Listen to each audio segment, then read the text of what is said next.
Bismillahirrahmanirrahim. Alhamdulillahi rabbil alamin wal aqibatu lil muttaqin wassalatu wassalamu ala nabiyyina Muhammadin sallallahu alaihi wasallam wa ala alihi wa ashabihi ajma'in. Amma ba'd, faqad qala Allah ta'ala fil Qur'anil azim wa fil Furqanil majid. A'udhu billahi minash shaitanir rajim. Bismillahir rahmanir rahim. Asa an takrahu shay'an wa huwa khairul lakum wa asa an tuhibbu shay'an wa huwa sharrul lakum. Wallahu ya'lamu wa antum la ta'lamun. Sadaqallahu al-aliyyul azim. Wa qala nabiyuna sallallahu alaihi wasallam, ajaban li amril mu'minin, inna Allaha la yaqla lahu qala'an illa kana khairan lahu. Aw kama qala Rasulullah sallallahu alaihi wasallam. அளவற்ற அருளாளனும் நிகரற்ற அன்புடையவனுமாகிய அல்லாஹ்வுடைய திருப்பெயரினாலும் ஸலவாத்தும் ஸலாமும் அண்ணல் எம்பெருமானார் ஸல்லல்லாஹு அலைஹி வஸல்லம் அவர்களின் மீதும் அவர்களை பின்பற்றி வாழ்ந்த ஸஹாபாக்கள், தாபியீன்கள், தபா தாபீன்கள், நல்லடியார்கள், சுஹதாக்கள், அவுலியாக்கள், மேலும் இங்கு கூடியிருக்கக்கூடிய இனிமேலும் கூட இருக்கக்கூடிய நம்மவர்கள் அனைவரின் மீதும் இதை கேட்டுக்கொண்டு இருக்கக்கூடிய எல்லோரின் மீதும் என்றென்றும் உண்டாவதாக என துவா செய்தவனாகவும் தங்கள் எல்லோருக்கும் சலாம் கூறியும் என்னுடைய இந்த சிறிய உரை ஆரம்பம் செய்கிறேன். அஸ்ஸலாமு அலைக்கும் வரஹ்மத்துல்லாஹி வபரகாத்துஹு. அன்பு நிறைந்த தாய்மார்களே, அல்லாஹ்வுடைய ஒரு பெரிய கிருபையினால் நாமெல்லாம் ரமலானுடைய 24வது நோன்பினுடைய பகலில் அல்லாஹ் ரசூலுடைய சொற்களை நாம் நமக்கு மத்தியில் நினைவூட்டிக் கொள்வதற்காக இப்பொழுது நாம் அமர்ந்திருக்கிறோம். இன்ஷா அல்லாஹ் இன்று நாம் விதி என்ற தலைப்பில் சில விஷயங்களை நாம் நமக்கு மத்தியில் பரிமாறிக்கொள்வோம். விதின்னா என்ன, விதியினுடைய நோக்கம் என்ன, விதியை ஏன் அல்லாஹ் உருவாக்கினான் என்பதை நாம் குர்ஆனிலும் ஹதீஸிலும் பார்க்கும்போது உண்மையிலேயே விதியின் மீது நம்பிக்கையை ஏற்படுத்தியது, விதியின் மீது ஈமான் கொள்ள வேண்டும் என்பதை இஸ்லாத்தின் கடமைகளில் ஒரு கடமையாக உருவாக்கியது, அது அல்லாஹ் நமக்கு செய்த ஒரு பெரும் பாக்கியமாகும். நல்லது கெட்டது நம்ம வாழ்க்கையில் நடக்கக்கூடிய நல்லது கெட்டது அனைத்தும் அல்லாஹ் விதித்த விதியின்படி தான் நடக்கிறது என்று ஈமான் கொள்ள வேண்டும். நல்லது நடந்தாலும் அல்லாஹுடைய விதிப்படி தான் நடக்குகிறது, கெட்டது நடந்தாலும் அல்லாஹுடைய விதிப்படி தான் நடக்குகிறது. கெட்டதுன்னா என்ன, பாவம் என்றால் பாவம் என்று விளங்கி கொள்ளக்கூடாது. பாவம் அதாவது ஒருத்தர் குடிக்கிறான், இது அல்லாஹுடைய விதின்னு விளங்கிக்கிறக்கூடாது. ஒருத்தர் திருடுறான், இது அல்லாஹுடைய விதின்னு விளங்கிக்கிறக்கூடாது. அதாவது நம்ம வாழ்க்கையில் ஏற்படக்கூடிய சந்தோஷம், கவலை, மேலும் லாபம், நஷ்டம், இது மாதிரி நம்ம வாழ்க்கையில் சகஜமாக ஏற்படக்கூடிய நல்லது கெட்டது, இது எல்லாமே அல்லாஹ் விதித்த விதியின்படி தான் நடக்குகிறது. பாவம் என்பது பாவத்தை படைத்தவனும் அல்லாஹ் தான், ஆனால் அதை விட்டு விலகி கொள்ளும்படி நமக்கு உத்தரவிட்டு இருக்குகிறான். உதாரணமாக நாம் என்ன செய்கிறோம், அல்லாஹ் நம்மளை பாதுகாக்கணும். இப்போ கிளம்பி போய்கிட்டு இருக்கிறோம், கிளம்பி போய்கிட்டு இருக்கும்போது தடிக்கு கீழே விழுகிறோம். தடிக்கு கீழே விழுகும்போது அல்லாஹ் என்பதாக கீழே விழுகிறோம். இப்போ தடிக்கு விழ வைத்ததும் அல்லாஹ் தான். தடிக்கு விழ வைத்ததனுடைய காரணம் என்ன, ஏன் அல்லாஹ் தடிக்கு விழ வைத்தான், அந்த தடிக்கு விழ வைப்பதனுடைய நோக்கம் என்ன என்பதை நாம் புரிந்தால் கண்டிப்பாக அல்லாஹுவை நாம் நொந்து கொள்ள மாட்டோம். ஒருவர் ஒரு வேலைக்காக வருகிறார். அப்படி வேலைக்காக அதாவது தன்னுடைய வேலையை பூர்த்தி செய்வதற்காக வேண்டி கடை வீதிக்கோ ஏதோ ஒரு ஆஃபீஸிற்கோ போகிறார். அப்படி போகிற வழியில் அவருடைய போகக்கூடிய வாகனம், அவருடைய பைக்கு பஞ்சராக போச்சு. இப்போ அவர் தன்னை நொந்துக்கிறார். ஆக நான் போய் சேர வேண்டிய நேரத்துக்கு போக முடியாதே, இப்படி பஞ்சராக போச்சே, இனிமேல் இந்த வண்டியை நான் பஞ்சர் ஒட்டி நான் எடுத்து போவதற்கு 1 மணி நேரம் ஆகுமே, ஏன் இந்த தாமதம், எனக்கு ஏன் இந்த தாமதம் ஏற்பட்டது என்று அவர் தன்னைத்தானே நொந்து கொள்கிறார். தன்னுடைய இறைவனுடைய செயலை நினைத்து அவன் நொந்து கொள்கிறார். அன்பு தாய்மார்களே, பஞ்சரெல்லாம் ஒட்டிட்டு போகக்கூடிய அந்த நேரத்தில் கண்டிப்பாக அவர் அந்த நேரத்தில் போயிருந்தால் அவர் மேலே ஒரு மரம் விழுந்திருக்கும். அவர் மேலே மரம் விழுந்து அவருடைய உயிருக்கு ஆபத்தாக இருக்கும். அப்போ மரம் அவர் மேலே விழுவதிலிருந்து பாதுகாப்பதற்காக அல்லாஹ் அந்த பைக்கை பஞ்சராக ஆக்குகிறான். அப்போ ஒரு கெடுதி ஏற்பட்டாலும் நம்ம வாழ்க்கையில் ஒரு கெட்டது ஏற்பட்டாலும், உதாரணமாக ஒரு இடத்துல விழுந்துட்டோம், தலையில் மட்டும் காயம். அன்பு தாய்மார்கள், இப்போ நம்ம என்ன யோசிக்கணும் அப்படின்னு சொன்னால், தலையில் ஏற்பட்ட காயம் தலையோடு போய்விட்டது. நிச்சயமாக வேறு ஏதோ பெரிய ஆபத்து ஏற்பட வேண்டியதை அல்லாஹ் இந்த சின்ன காயத்தின் மூலமாக நம்மளை காப்பாற்றியிருக்கிறான். இவ்வாறு நான் விழ வேண்டும், தலையில் காயம் ஏற்பட வேண்டும், இதிலும் ஒரு நன்மை இருக்கிறது என்பதை நாம் ஈமான் கொள்ள வேண்டும். இதுதான் விதி. பாவம் செய்வது விதி அல்ல. பாவத்தை செஞ்சு போட்டு தொழுகாமல் இருந்து போட்டு நான் தொழுகாமல் இருந்ததும் விதிதான், நான் பாவம் செய்ததும் விதிதான் அப்படின்னு நம்ம நினச்சிடக்கூடாது. நிச்சயமாக தொழுவது நம்மளுடைய கடமை, பாவத்திலிருந்து தவிர்ந்து கொள்வது நம்மளுடைய கடமை. கண்டிப்பாக அது தனி சப்ஜெக்ட். ஆனால் நம்ம வாழ்க்கையில் ஏற்படக்கூடிய சிரிப்பு, அழுகை, சில நேரம் சிரிப்போம், சில நேரம் அழுவோம். சிரிக்க வைப்பதும் அல்லாஹ், அழுக வைப்பதும் அல்லாஹ். சில சந்தோஷத்தை கொடுப்பதும் அல்லாஹ், கவலையை கொடுப்பதும் அல்லாஹ். நல்லா யோசிச்சு பாருங்களேன், நம்ம வாழ்க்கையில் எந்த அளவுக்கு சந்தோஷம் இருக்குமோ அடுத்த நிமிஷத்துக்கு கவலை ஆரம்பமாயிடும். எந்த அளவுக்கு கவலையாக இருக்கிறோமோ அந்த கவலைக்கு பின்னால் சந்தோஷம் தொடரும். மேடு பள்ளம் எப்படி நம்ம அதாவது வருகின்ற வழியில் கொஞ்சம் மேடு இருக்கும், பள்ளம் இருக்கும். மேட்டில் ஏறினா அப்புறம் பள்ளத்தில் இறங்குவோம், பள்ளத்தில் இறங்கினா திரும்ப மேட்டில் ஏறுவோம். இதே மாதிரி தான் நம்மளுடைய வாழ்க்கை. கொஞ்சம் கவலை, கொஞ்சம் சந்தோஷம், கொஞ்சம் கவலை, இப்படி மாறி மாறித்தான் வரும். அப்போ சந்தோஷத்தை கொடுப்பதும் அல்லாஹ் தான், கவலையை கொடுப்பதும் அல்லாஹ் தான். இதை நாம் நம்பணும். அல்லாஹ் விதித்த விதியின்படி தான் எனக்கு சந்தோஷம் ஏற்படுகிறது. அல்லாஹ் சொல்வான், அஸா அன் தக்ரஹு ஷைஅன் வ ஹுவ கைருல் லக்கும். சில விஷயங்களை ஏன் ஏற்பட்டது என்பதாக நீங்கள் வெறுப்பீங்க, ஆனால் வஹுவ கைருல் லக்கும், நீங்கள் வெறுக்கின்ற ஒன்று உங்களுக்கு நலவானதாக இருக்கும். வஅஸா அன் துஹிப்பு ஷைஅன், சில விஷயங்களை நீங்கள் விரும்புவீங்க, வஹுவ ஷர்ருல் லக்கும், அதில் உங்களுக்கு கெடுதி இருக்கும். நீங்கள் விரும்புகின்ற ஒன்றில் கெடுதி இருக்கும், நீங்கள் வெறுக்கிற ஒன்றில் நல்லது இருக்கும். நிச்சயமாக எதில் நல்லது இருக்குது, எதில் கெடுதி இருக்குது, இதை அறிந்தவன் அல்லாஹ்வாக இருக்குகிறான். வல்லாஹு யஅலம், அல்லாஹ் தான் அறிந்தவன். வஅன்தும் லா தஅலமூன், உங்களுக்கு தெரியாது. நோன்பு திறக்கிற நேரம் நல்ல கூலாக சாப்பிடணும் அப்படின்னு நம்ம நினைக்கிறோம். கூலாக ஒரு நம்ம ஷர்பத் சாப்பிடுவதனால நிச்சயமாக தாகம் நமக்கு தீருது என்பதாக நாம் நினைக்கிறோம். கூலான ஷர்பத்தை விரும்பக்கூடிய நமக்கு அந்த கூலிங்குக்குள்ளே என்ன இருக்கிறது, நிச்சயமாக நல்லது இருக்கா கெட்டது இருக்கா அல்லாஹ் தான் அறிந்தவன். சில நேரம் இந்த உடம்பு அந்த கூலான பொருளை ஏற்றுக்கிறோம், சில நேரம் இந்த உடம்பு அந்த கூலான பொருளை ஏற்றுக்கிறார். எப்போ ஏற்றுக்கிறார் இது அல்லாஹ் தான் அறிந்தவன். முந்த நாள் கூலாக குடிச்சிருப்போம், ஒன்றுமே செஞ்சிருக்கார். நேற்று கூலாக குடிச்சிருப்போம், உடனே சளி பிடிச்சிருக்கும், தும்மல் வரும். அன்பு தாய்மார்களே, அப்போ எப்போ ஏற்றுக்கிறார், இதெல்லாம் அல்லாஹ் நாடிய ஒன்றின்படி நடக்குகிறது. இதுதான் விதி. அன்பு தாய்மார்களே, அப்போ நம்ம வாழ்க்கையில் நடக்கக்கூடிய அனைத்து விஷயங்களும் அல்லாஹ் விதித்த விதியின்படி தான் நடக்குகிறது. ஒரு சாப்பாடு சாப்பிடுகிறோம், அன்பு தாய்மார்களே, அதில் ஒரு 100 பருக்கு இருக்குது. எத்தனை பருக்கு நம்ம வயிற்றுக்குள்ளே போகணும்னு அல்லாஹ் விதிச்சிருக்கிறானோ அது மட்டும்தான் நம்ம வயிற்றுக்குள்ளே போகும். நிச்சயமாக அல்லாஹ் நாடாத எதுவும் நம்ம வயிற்றுக்குள்ளே போயிடாது. கொஞ்சம் தான் சாப்பிட்ருப்போம், வயிறு நிரம்பிடும், அடுத்து சாப்பிடும்போது அப்படி ஒமட்ட ஆரம்பிச்சிடும்.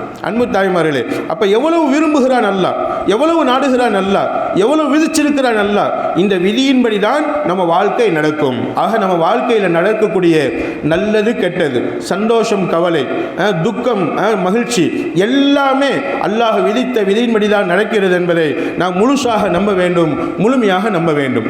துக்கத்தில் துவண்டு போகக்கூடாது, சந்தோஷத்தில் மூழ்கி நம்மை நாம் மறந்துவிடக்கூடாது என்பதற்காகத்தான் அல்லாஹ் இந்த விதியை நமக்கு அறிவுறுத்துகிறார். நீ சந்தோஷப்படுகிறாயா, உனக்கு சந்தோஷத்தை கொடுப்பதும் அல்லாஹ்தான், அளவோடு சந்தோஷமாக இரு. நீ துக்கப்படுகிறியா, துக்கத்தில் மூழ்கி உடைந்து போகாதே, துக்கத்தை கொடுப்பவனும் அல்லாஹ்தான்.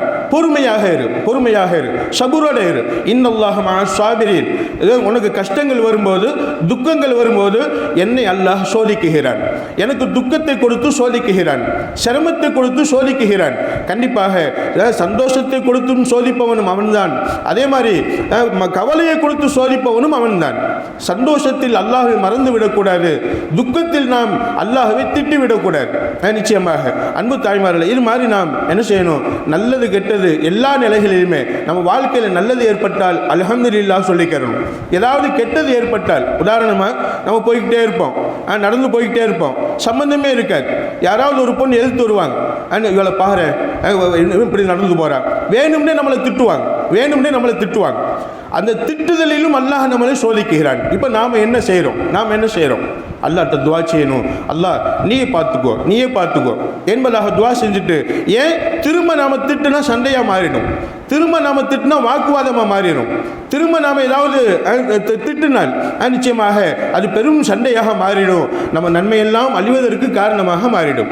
எனவே அன்பு தாய்மார்களே, இது மாதிரி சில விஷயங்களில் ஏதாவது ஒரு நமக்கு பிடிக்காத விஷயங்கள், கவலையான விஷயங்கள், துக்கமான விஷயங்கள் ஏதாவது நம்ம வாழ்க்கையில் நிகழ்ந்தால் நிச்சயமாக அல்லாஹ் இதை கொடுத்து நம்மை சோதிக்கிறான் என்பதாக நினைச்சு நாம் அதை விட்டும் கடந்து சென்று கொண்டே இருக்க வேண்டும்.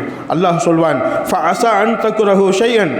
நீங்கள் சில விஷயங்களை வெறுக்கலாம், ஆனால் அல்லாஹ் அந்த விஷயத்திலே அல்லாஹ் அதிகமான நன்மையை வச்சிருப்பான். அன்பு தாய்மார்களே, கணவன்மார்களுக்கு பெருமானார் ஸல்லல்லாஹு அலைஹி சொல்லுவாங்க, சில மனைவிமார்களை நீங்கள் வெறுப்பீங்க, ஆனால் அந்த மனைவிட்டு அல்லாஹ் நிறைய நன்மைகளை வச்சிருப்பான். சில கணவன்மார்களை நீங்கள் வெறுப்பீங்க, அந்த கணவன்ட்டு அல்லாஹ் நிறைய நன்மைகளை வச்சிருப்பான். நிச்சயமாக நாம் வெறுக்கின்ற ஒன்று நமக்கு நன்மையானதாக இருக்கும், நாம் விரும்புகின்ற ஒன்று நமக்கு கெடுதியானதாக இருக்கும் என்பதை அல்லாஹ் சொல்லும்போது நம் நிச்சயமாக எதில் நல்லது இருக்கு, எதில் கெட்டது இருக்கு என்பதை அறிந்தவன் அல்லாஹ்வாக இருக்குகிறான். நல்லதையும் கெட்டதையும் படைத்தவன் அவன். அல்லாஹ்ட்ட கேட்கணும், அல்லாஹ் என் விதியில் நல்லதை எழுதியிருந்தால் அதை நடக்கச் செய், கெட்டதை எழுதியிருந்தால் அந்த கெட்டதிலிருந்து என்னை பாதுகாத்து என்பதாக நம்ம என்ன செய்யணுமா? அல்லாஹ்ட்ட துஆ செஞ்சுக்கிட்டே இருக்கணும். அல்லாஹ் இன்னொரு ஆயத்தில் சொல்லுவான், வல நபுலுவன்னக்கும் பிஷையும் மினல் ஹவுஃப், சில நேரங்களில் உங்களுக்கு பயத்தை கொடுத்து சோதிப்போம். பயம் என்பது மனிதர்களால் வரலாம், அல்லது ஏதோ ஷைத்தான்களால் வரலாம். பயத்தை கொடுத்து சோதிப்போம். நிச்சயமாக அப்படி பயம் வரும்போது கண்டிப்பாக அல்லாஹ்வை நினைத்து கொள்ள வேண்டும். இந்த பயத்தை கொடுத்து அல்லாஹ் சோதிக்கிறான். நம் விதியிலே இந்த மாதிரி ஒரு பயம் ஏற்படணும் அப்படிங்கிறது அல்லாஹ் விதிச்சிருக்கிறான். இந்த நேரத்தில் நாம் என்ன செய்யணும்? சுதாரிச்சுக்கிறணும். கண்டிப்பாக பயத்தை கொடுத்து நாம் சோதிப்போம். அதில் நம்ம பொறுமை செய்யணும், பயப்படக்கூடாது. அல்லாஹ்வை தவிர எதுக்கும் பயப்படக்கூடாது இன்ஷா அல்லாஹ். அன்பு தாய்மார்களே, அந்த பயம் என்பது கண்டிப்பாக அல்லாஹ் கொடுக்கக்கூடிய சோதனை. வல்ஜூ, சில நேரங்களில் பசியை கொடுத்து அல்லாஹ் சோதிப்பான். பசி என்பது ஒரு சோதனை, அல்லாஹ்வுடைய சோதனை. அன்பு தாய்மார்களே, ஒரு நாள் பெருமானார் ஸல்லல்லாஹு அலைஹி வஸல்லம் அவங்கள்ட்ட ஒரு விருந்தாளி வருகிறார். சொன்னோன்னா என்னன்னு தெரியல, திரும்பவும் நினைவுபடுத்துகிறேன். பெருமானார் ஸல்லல்லாஹு அலைஹி வஸல்லம் அவங்கள்ட்ட ஒரு விருந்தாளி வருகிறார். அந்த விருந்தாளி அதாவது ஒரு நபர் வருகிறார். அவர் யூதர் என்பதாக சொல்லுவாங்க, அல்லது இன்னொரு நபர் என்பதாக சொல்லுவாங்க. ஸல்லல்லாஹு அலைஹி வஸல்லம் அவங்கள்ட்ட யார் வந்தாலும் நல்லா கவனிச்சுக்கிடுவாங்க. ஸல்லல்லாஹு அலைஹி வஸல்லம் அவங்கள்ட்ட மனிதருங்கிற அடிப்படையில் நல்லா கவனிப்பாங்க. என்ன வேணும்? தண்ணி வேணுமா? என்ன சாப்பிட்றீங்க? என்ன வேணும்? பசிக்குதா? உங்கள் பசியை போக்க நான் என்ன உணவு தரேன்? இதை கேட்டு அவங்க விரும்புகின்ற உணவை கொடுத்து கவனிப்பாங்க பெருமானார் ஸல்லல்லாஹு அலைஹி வஸல்லம். அன்பு தாய்மார்களே, அப்போ ஒரு நபர் வந்துட்டாங்க. அந்த நபர் வந்த உடனே, நான் உங்கள்கிட்ட விருந்தாளியாக தங்க விரும்புகிறேன் என்பதாக அந்த நபர் பெருமானார் ஸல்லல்லாஹு அலைஹி வஸல்லம் சொல்லுகிறார். ஸல்லல்லாஹு அலைஹி வஸல்லம் மனைவிமார்கிட்ட கேட்டு விடுறாங்க, வீட்டில் என்ன உணவு இருக்கு என்பதாக. மனைவிமார்கள் சொன்னாங்க, தண்ணியை தவிர வேறு எதுவுமே வீட்டில் இல்லை, வெறும் தண்ணி மட்டும்தான் இருக்கு, தண்ணியை தவிர வேறு எதுவும் வீட்டில் இல்லை. சாப்பிட்டு 2 நாள் ஆச்சு. பசி மனைவிமார்கள் மட்டும் பசி அல்ல, ஸல்லல்லாஹு அலைஹி வஸல்லம் அவங்களும் பசியாக இருக்கிறாங்க. நபி ஸல்லல்லாஹு அலைஹி வஸல்லம் தெரியும் வீட்டில் ஒன்றும் இல்லை என்பதாக. அவங்க நினைச்சிருந்தால் சஹாபாக்கள் கொட்டி இருப்பாங்க. அவங்க நினைச்சிருந்தால் விதவிதமாக சாப்பாடு காலடியில் விழுந்திருக்கும். அன்பு தாய்மார்களே, பசியை கொண்டு அல்லாஹ் சோதிக்கிறான். இது என் ரப்பினுடைய விதி, நான் இத்தனை நாள் பசியாக இருக்கணும் என்பது ஸல்லல்லாஹு அலைஹி வஸல்லம் பொறுமையாக இருந்தாங்க. வெறும் தண்ணி இருக்குன்னு சொல்லி சொன்னாங்க. வெறும் தண்ணி தான் வீட்டில் இருக்கு. அப்போ கேட்டாங்க பெருமானார் ஸல்லல்லாஹு அலைஹி வஸல்லம் தோழர்கள்ட்ட, அன்பு தோழர்களே, இதோ என்னுடைய விருந்தாளி என்கிட்ட விருந்தாளியாக தங்கணுங்கிற எண்ணத்தில் வந்திருக்கிறார். இவருக்கு உணவு கொடுக்க என்கிட்ட உணவு இல்லை, என் வீட்டில் உணவு இல்லை. இவரை யார் கூப்பிட்டு போகிறீங்க? இவரை யார் விருந்தாளியை உங்கள் வீட்டுக்கு கூப்பிட்டு போகிறீங்க கேட்குறாங்க பெருமானார் ஸல்லல்லாஹு அலைஹி வஸல்லம். அப்போ ஒரு சஹாபி எந்திரிச்சாங்க, அன்சாரி சஹாபி என்பதாக நினைக்கிறேன். ஒரு சஹாபி எந்திரிச்சாங்க, யா ரசூலல்லாஹ் ஸல்லல்லாஹு அலைஹி வஸல்லம், என் வீட்டுக்கு கூப்பிட்டு போகிறேன் என்பதாக சொன்னார். மனைவிட்ட கேட்கவும் இல்லை. இப்போ உங்கள்கிட்ட கேட்காம உங்கள் வீட்டுக்காரவங்க யாராவது சாப்பிட கூப்பிட்டு வந்துட்டாங்க, என்னம்மா செய்வீங்க? உங்கள் வீட்டுக்காரவங்க உங்கள்கிட்ட கேட்காம, அனுமதி கேட்காம சாப்பிட உங்கள் வீட்டுக்கு கூப்பிட்டு வந்துட்டாங்க, என்னம்மா செய்வீங்க? ஆமாம், அல்ஹம்துலில்லாஹ். நல்ல பெண்கள், நல்ல பெண்கள், இன்ஷா அல்லாஹ். நம்ம அவுலியானார் பெண்கள் நல்ல பெண்கள் நினைக்கிறேன். அல்ஹம்துலில்லாஹ். பொதுவாக என்ன பழக்கம், இப்போ உள்ள பழக்கம் என்ன? நிச்சயமாக அனுமதி கேட்காம வீட்டுக்கு கூப்பிட்டு வந்துட்டா முறைக்கிற முறை, பேசுகிற பேச்சு என்ன, உங்களுக்கே சாப்பாடு இல்லை, நீங்கள் இவருக்கு வர சாப்பாடு கொடுக்கணுமா? திட்டுற திட்டு, அல்லாஹ் அக்பர். அன்பு தாய்மார்களே, அந்த சஹாபி கூப்பிட்டு போயிட்டாங்க வீட்டுக்கு. கூப்பிட்டு போயிட்டு மனைவிட்ட கேட்குறாங்க, என் அன்பு மனைவியே, என்ன இருக்குது வீட்டில்? வீட்டில் என்ன இருக்கு? மனைவி சொன்னாங்க, கணவரே, அன்பு கணவரே, பிள்ளைகளுக்கு ரொட்டி சுட்டு கொடுக்கக்கூடிய அளவுக்கு தான் கொஞ்சோண்டு மாவு இருக்கு. நம்ம பசி தான் இன்னைக்கு, நாம பட்டின தான். பிள்ளைகளுக்கு ஆளுக்கு ஒரு ரொட்டி சுட்டு கொடுக்குற அளவுக்கு தான், 2 ரொட்டி சுடுற அளவுக்கு கொஞ்சம் மாவு இருக்கு. பிள்ளைகளுக்கு சுட்டு கொடுக்கக்கூடிய, சமைச்சு கொடுக்கக்கூடிய அளவுக்கு தான் மாவு இருக்கு என்று சொன்னபோது அந்த சஹாபி சொன்னாங்க, பரவாயில்ல, பிள்ளைகளை பசியோடு தூங்க போட்டுரு. பிள்ளைகள் பசியோடு தூங்கிட்டா திரும்ப எந்திரிக்க மாட்டாங்க. எனவே நம்ம பிள்ளை பசியோடு இருந்தாலும் பரவாயில்ல, நபியினுடைய விருந்தாளி, நபி ஸல்லல்லாஹு அலைஹி வஸல்லம் வந்த விருந்தாளி. எனவே என்ன செய்யணும், அவங்கள நம்ம நல்லா கவனிக்கணும். நிச்சயமாக பிள்ளைகளை தூங்க போட்டு அவங்களுக்குள்ள மாவில் ரொட்டி சுட்டு என்ன செய், நீ எடுத்து வைக்கும் போது நானும் உட்கார்ந்துருப்பேன் தட்டை வச்சுக்கிட்டு, அங்கே அவரும் தட்டை வச்சுக்கிட்டு இருப்பார். அப்படி இருக்கும்போது இருக்கிற ரொட்டி கொஞ்சோண்டு இருக்கு, 2 தான் இருக்குன்னு தெரிஞ்சா 1 மட்டும் தான் அவர் சாப்பிடுவார், 2ஐயும் அவர் சாப்பிடட்டும், நான் சாப்பிட்றது மாதிரி நடிச்சுக்கிட்டு இருக்கிறேன். நான் சாப்பிடுவதற்கு நானும் அவரும் உட்கார்ந்த உடனே விளக்கு சரி செய்கிற மாதிரி அணைச்சிரு. இருட்டுக்குள்ளே நாங்கள் உட்கார்ந்துருக்கிறோம். அப்போ சாப்பிடுவது எத்தனை ரொட்டிங்கிறது தெரியாமல் எல்லாத்தையும் அவருக்கு கொடுத்துருவோம். அன்பு தாய்மார்களே, அங்கே விளக்கு அணைக்கப்பட்டுச்சு. அணைச்சது யாருமா? அந்த மனைவி தான் அணைக்கிறாங்க.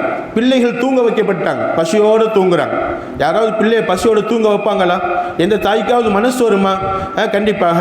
இது அல்லாஹ்வுக்காக செய்கிறாங்க. பசியை கொண்டு அல்லாஹ் சோதிக்குகிறான். அன்பு தாய்மார்களே, அப்போ என்ன செய்கிறாங்க? நிச்சயமாக அந்த ரொட்டி சுட்டு கொண்டு வரப்படுகிறது. விளக்கு அணைக்கப்பட்டது. எல்லா ரொட்டியுமே அந்த வந்த விருந்தாளி சாப்பிட்டு விட்டார். இவர் கணவரும் பட்டின, மனைவியும் பட்டின, பிள்ளைகளும் பட்டின. வீட்டில் வேற ஒன்றுமே கிடையாது. இங்கேயும் வெறும் தண்ணி மட்டும்தான். இருந்த மாவுல ரொட்டி சுட்டு கொடுத்தாச்சு.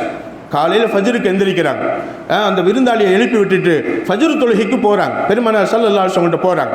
ஃபஜ்ர் தொழுதுட்டு பெருமானார் ஸல்லல்லாஹு அலைஹி வஸல்லம் அந்த சஹாபியை பார்த்து சிரிச்சாங்க. நிச்சயமாக சிரிச்சுட்டு சொன்னாங்க, உண்மையிலேயே நீங்கள் அல்லாஹ்வுக்காக வேண்டி உங்கள் வீட்டுக்கு கூப்பிட்டு போன விருந்தாளிகிட்ட நடந்த விதத்தை பார்த்து அல்லாஹ் சிரித்தான். அல்லாஹ் சந்தோஷப்பட்டான். அல்லாஹ் சிரித்தான். சிரித்த வண்ணமாக, சந்தோஷப்பட்ட வண்ணமாக அல்லாஹ் இப்பொழுது ஒரு ஆயத்தை இறக்கி வச்சிருக்கிறான். வயூசிரூன அலா அன்ஃபுஸிஹிம் வலவ் கான பிஹிம் ஹஸாஸா. நிச்சயமாக அவங்களுக்கு பட்டினை இருந்தாலும், அவங்களுக்கு பசி இருந்தாலும், ஹசாசா என்று சொன்னால் அவங்களுக்கு குறிப்பிட்ட தேவை இருந்தாலும், பிள்ளைகளுக்கு உணவு தேவை, மனைவிக்கு உணவு தேவை, கணவருக்கு உணவு தேவை, தன் வீட்டினருக்கு உணவு தேவை என்று இருந்தாலும் கண்டிப்பாக தங்களை விட பிறரை தேர்ந்தெடுத்தாங்களே, அவங்களை நான் பாராட்டுகிறேன் என்பதாக சொல்லி அல்லாஹ் கியாமத்து நாள் வரைக்கும் உங்களை பாராட்டக்கூடிய ஆயத்தை இறக்கி வச்சுட்டான் என்பதாக சொல்லி சிரிக்கிறாங்க. பெருமானார் ஸல்லல்லாஹு அலைஹி வஸல்லம் சந்தோஷப்பட்டாங்க, மகிழ்ச்சி அடைஞ்சாங்க. அன்பு தாய்மார்களே, பசியினுடைய நேரத்தில் பசியின் கொடுமை தாங்காம அல்லாஹ் பாலஸ்தீன மக்களுக்கு கிருபை செய்யணும், அவங்களுக்கு அல்லாஹ் கிருபை செய்யணும், அவங்க நாட்டை பாதுகாக்கணும், கண்டிப்பாக வெற்றியை தரணும். அன்பு தாய்மார் போரை நிறுத்தணும். நிச்சயமாக பிள்ளைகள் பட்டினி, பெண்கள் பட்டினி, ரொம்ப பெரிய பட்டினியோடு நோன்பு வைக்கிறாங்க. வெறும் பச்சை தண்ணியை குடிச்சு நோன்பு வைக்கிறாங்க, அருகம்புல் ஜூஸை குடிச்சு நோன்பு வைக்கிறாங்க, நோன்பு திறக்கிறாங்க. அன்பு தாய்மார், அல்லாஹ் உங்களுக்கு கிருபை செய்யட்டும். இப்படி பசியை கொடுத்து அல்லாஹ் என்ன செய்யறான்? சோதிக்கிறான். அன்பு தாய்மார்களே, இந்த பசியினுடைய நேரத்தில் நம்ம விளங்கணும். கண்டிப்பா இது என் ரப்பு, என் வாழ்க்கையில் என்ன சிரமம் ஏற்பட்டாலும், பசி என்பது சிரமம் தானே, அந்த சிரமம் ஏற்பட்டாலும் கண்டிப்பாக அல்லாஹ் விதித்த விதியின்படிதான் இந்த சிரமம் ஏற்படுகிறது. அல்லாஹ் நாடின விதியின்படிதான் இந்த சிரமம் ஏற்படுகிறது. நான் புரிந்து கொள்கிறேன். நான் அல்லாஹ்வை மறக்க மாட்டேன், அல்லாஹ்வை திட்ட மாட்டேன். கஷ்டத்தில் அல்லாஹ்வை நினைத்து அல்லாஹ்விடம் துஆ செய்வேன், அந்த சந்தோஷத்தில் அல்லாஹ்வுக்கு நன்றி செலுத்துவேன். இதுதான் என்னுடைய விதியினுடைய நம்பிக்கை என்பதை நாமளும் உணர வேண்டும். அல்லாஹ் சொல்வான், அப்ப பயத்தை கொடுத்து சோதிப்போம், பசியை கொடுத்து சோதிப்போம். பசிதான் பெருமானார் ஸல்லல்லாஹு குடும்பத்தில் நிறைய விஷயங்களை பார்த்தோம்னா பசித்த நிலையில் தான் நிறைய நாள் இருந்திருக்கிறாங்க. ஒரு நாள் பெருமானார் ஸல்லல்லாஹு அலைஹி வஸல்லம் ஃபாத்திமா ரலியல்லாஹு ரலியல்லாஹு அன்ஹா அவங்க வீட்டுக்கு போனாங்க. வீட்டுக்கு போகும்போது ஃபாத்திமா ரலியல்லாஹு அன்ஹா அவங்க வீட்டில் சொன்னாங்க, ஃபாத்திமா உன் வீட்டுக்கு நான் விருந்தாளியாக வந்திருக்கிறேன், பசியோடு வந்திருக்கிற அத்தா, வீட்டில் என்ன உணவு இருக்கு, வீட்டில் என்ன உணவு இருக்கு நான் சொல்லிட்டு நம்ம அந்த சம்பவம். அன்பு தாய்மார்களே, அப்போ வீட்டில் என்ன உணவு இருக்கு அப்படின்னு கேட்டாங்க பெருமானார் ஸல்லல்லாஹு அலைஹி வஸல்லம். ஃபாத்திமா ரலியல்லாஹு அன்ஹா கிச்சனுக்குள்ளே ஓடுறாங்க, கேண்டு அழுகிறாங்க. ஏன்னு தெரியுமா? பசி தாங்க முடியாமல் அழுறதில்லாமல் ஒன்றும் வீட்டுக்கு வரலை. பசி தாங்க முடியாமல் ஹசன் ஹுசைன் ரலியல்லாஹு அன்ஹு வீட்டை விட்டு அழுதுகிட்டே போனவங்க தான். எங்கே போனாங்கன்னு தெரியலை. சின்ன பிள்ளையே, 3-4 வயசு பிள்ளையே, 2 நாளாக சாப்பிடலை நிச்சயமாக. அப்போ பசியினால் அழுதுகிட்டே வீட்டை விட்டு அழுதுகிட்டே வெளியில் போனவங்க தான், அத்தாவை தேடி போனவங்க தான். அவங்களும் வீட்டுக்கு வரல திரும்ப. இப்போ நபி ஸல்லல்லாஹு அலைஹி வஸல்லம் வேற பசின்னு வந்துட்டாங்க. அல்லாஹ், நான் என்ன செய்வேன்? என் கிச்சனில் ஒன்றும் இல்லையே, என் சமையலறையில் ஒன்றும் இல்லையே, என் சமையலறையில் உணவு பேரிச்சம்பளம் கூட இல்லையே, நான் என்ன செய்வேன் அல்லாஹ்னு கேண்டு அழுகிறாங்க. அதாவது அவங்க அழுகிறது பெருமானார் ஸல்லல்லாஹு அலைஹி வஸல்லம் தெரியாது. பெருமானார் ஸல்லல்லாஹு அலைஹி வஸல்லம் அந்த பசியோடு கேட்டாங்க, எங்கம்மா பேர பிள்ளையே அப்படின்னு கேட்கும்போது ஃபாத்திமா ரலியல்லாஹு அன்ஹா தழுதழுத்த குரலில் நிச்சயமாக சொன்னாங்க, பேர பிள்ளையே என்னன்னு தெரியல, அழுதுகிட்டே வெளியில் போனாங்கத்தா, ஒன்றும் வரலை அப்படின்னு சொன்னபோது பேர பிள்ளைகளை தேடி வெளியில் போனால் ஒரு சஹாபி எதிர்த்து வர்றாங்க. அந்த சஹாபிட்ட கேட்டாங்க, என் பேர பிள்ளைகளை பார்த்தீங்களா அப்படின்னு கேட்டாங்க. ஆமாம் யா ரசூலல்லாஹ், பார்த்தேன், இதோ கையில் சதக்காவுடைய பேரிச்சம்பளம் இருக்குது, அவங்க அழுதுகிட்டு வந்தாங்க, பிள்ளை பசியில் தான் அழுகுறாங்க நான் நினச்சிக்கிட்டு பேரிச்சம்பளத்தை எடுத்து சாப்பிடுங்களேன் அப்படின்னு பேரிச்சம்பளத்தை கொடுத்தேன். அந்த பிள்ளைய சதக்காவுடைய பேரிச்சம்பளமா அப்படின்னு கேட்டாங்க. நான் ஆமான்னு சொன்னேன். சதக்காவுடைய பேரிச்சம்பளம்னா எங்கள் குடும்பத்தில் உள்ளவங்க சாப்பிடக்கூடாது, பசியில் நாங்கள் இருந்துட்டு போகிறோம், இந்த பேரிச்சம்பளம் வேண்டாம்னு சொல்லிட்டாங்க. ஸல்லல்லாஹு அலைஹி வஸல்லம் சொன்னாங்க, ஃபாத்திமா நீ நல்லா வளர்த்துருக்கிற பிள்ளைகளை, நல்ல சட்டங்களை சொல்லி நீ வளர்த்துருக்கிற, சதக்காவுடைய பொருளை நபியினுடைய குடும்பம் சாப்பிடக்கூடாது, நபியினுடைய குடும்பத்துக்கு அல்லாஹ் தடை செய்திருக்கிறான். அன்பளிப்பு பொருளை சாப்பிடலாம், ஆனால் சதக்காவாக நியத்து வச்சு கொடுக்கப்பட்ட பொருளை அவங்க சாப்பிடக்கூடாது. ஏன்னு சொன்னால் அது ஏழைகளுக்கே போய் சேர வேண்டியது. ஒருவேளை சதக்காவுடைய பொருள் வந்துருச்சுன்னு சொன்னால் அது சாப்பிடுவது கூடும் இருந்தால் சதக்கா பொருள் எல்லாம் நபி சாப்பிட்டாங்கன்னு பேர் வந்துடும். அப்படிங்கிறதுக்காக அல்லாஹ் அதை தடை செஞ்சிருந்தான். அந்த நபியினுடைய குடும்பத்தில் அவங்க குடும்பத்தில் உள்ள யாரும் சதக்காவுடைய பொருளை சாப்பிட மாட்டாங்க. அந்த பேர பிள்ளைய, சின்ன வயசு பிள்ளைய, அவங்களுக்கு என்ன தெரியும்? பசிதானே, பசியை எதை வேணாலும் சாப்பிடலாமா இல்லையா? ஆனாலும் கூட அந்த பிள்ளைய சதக்காவுடைய பொருளான்னு கேட்டாங்க.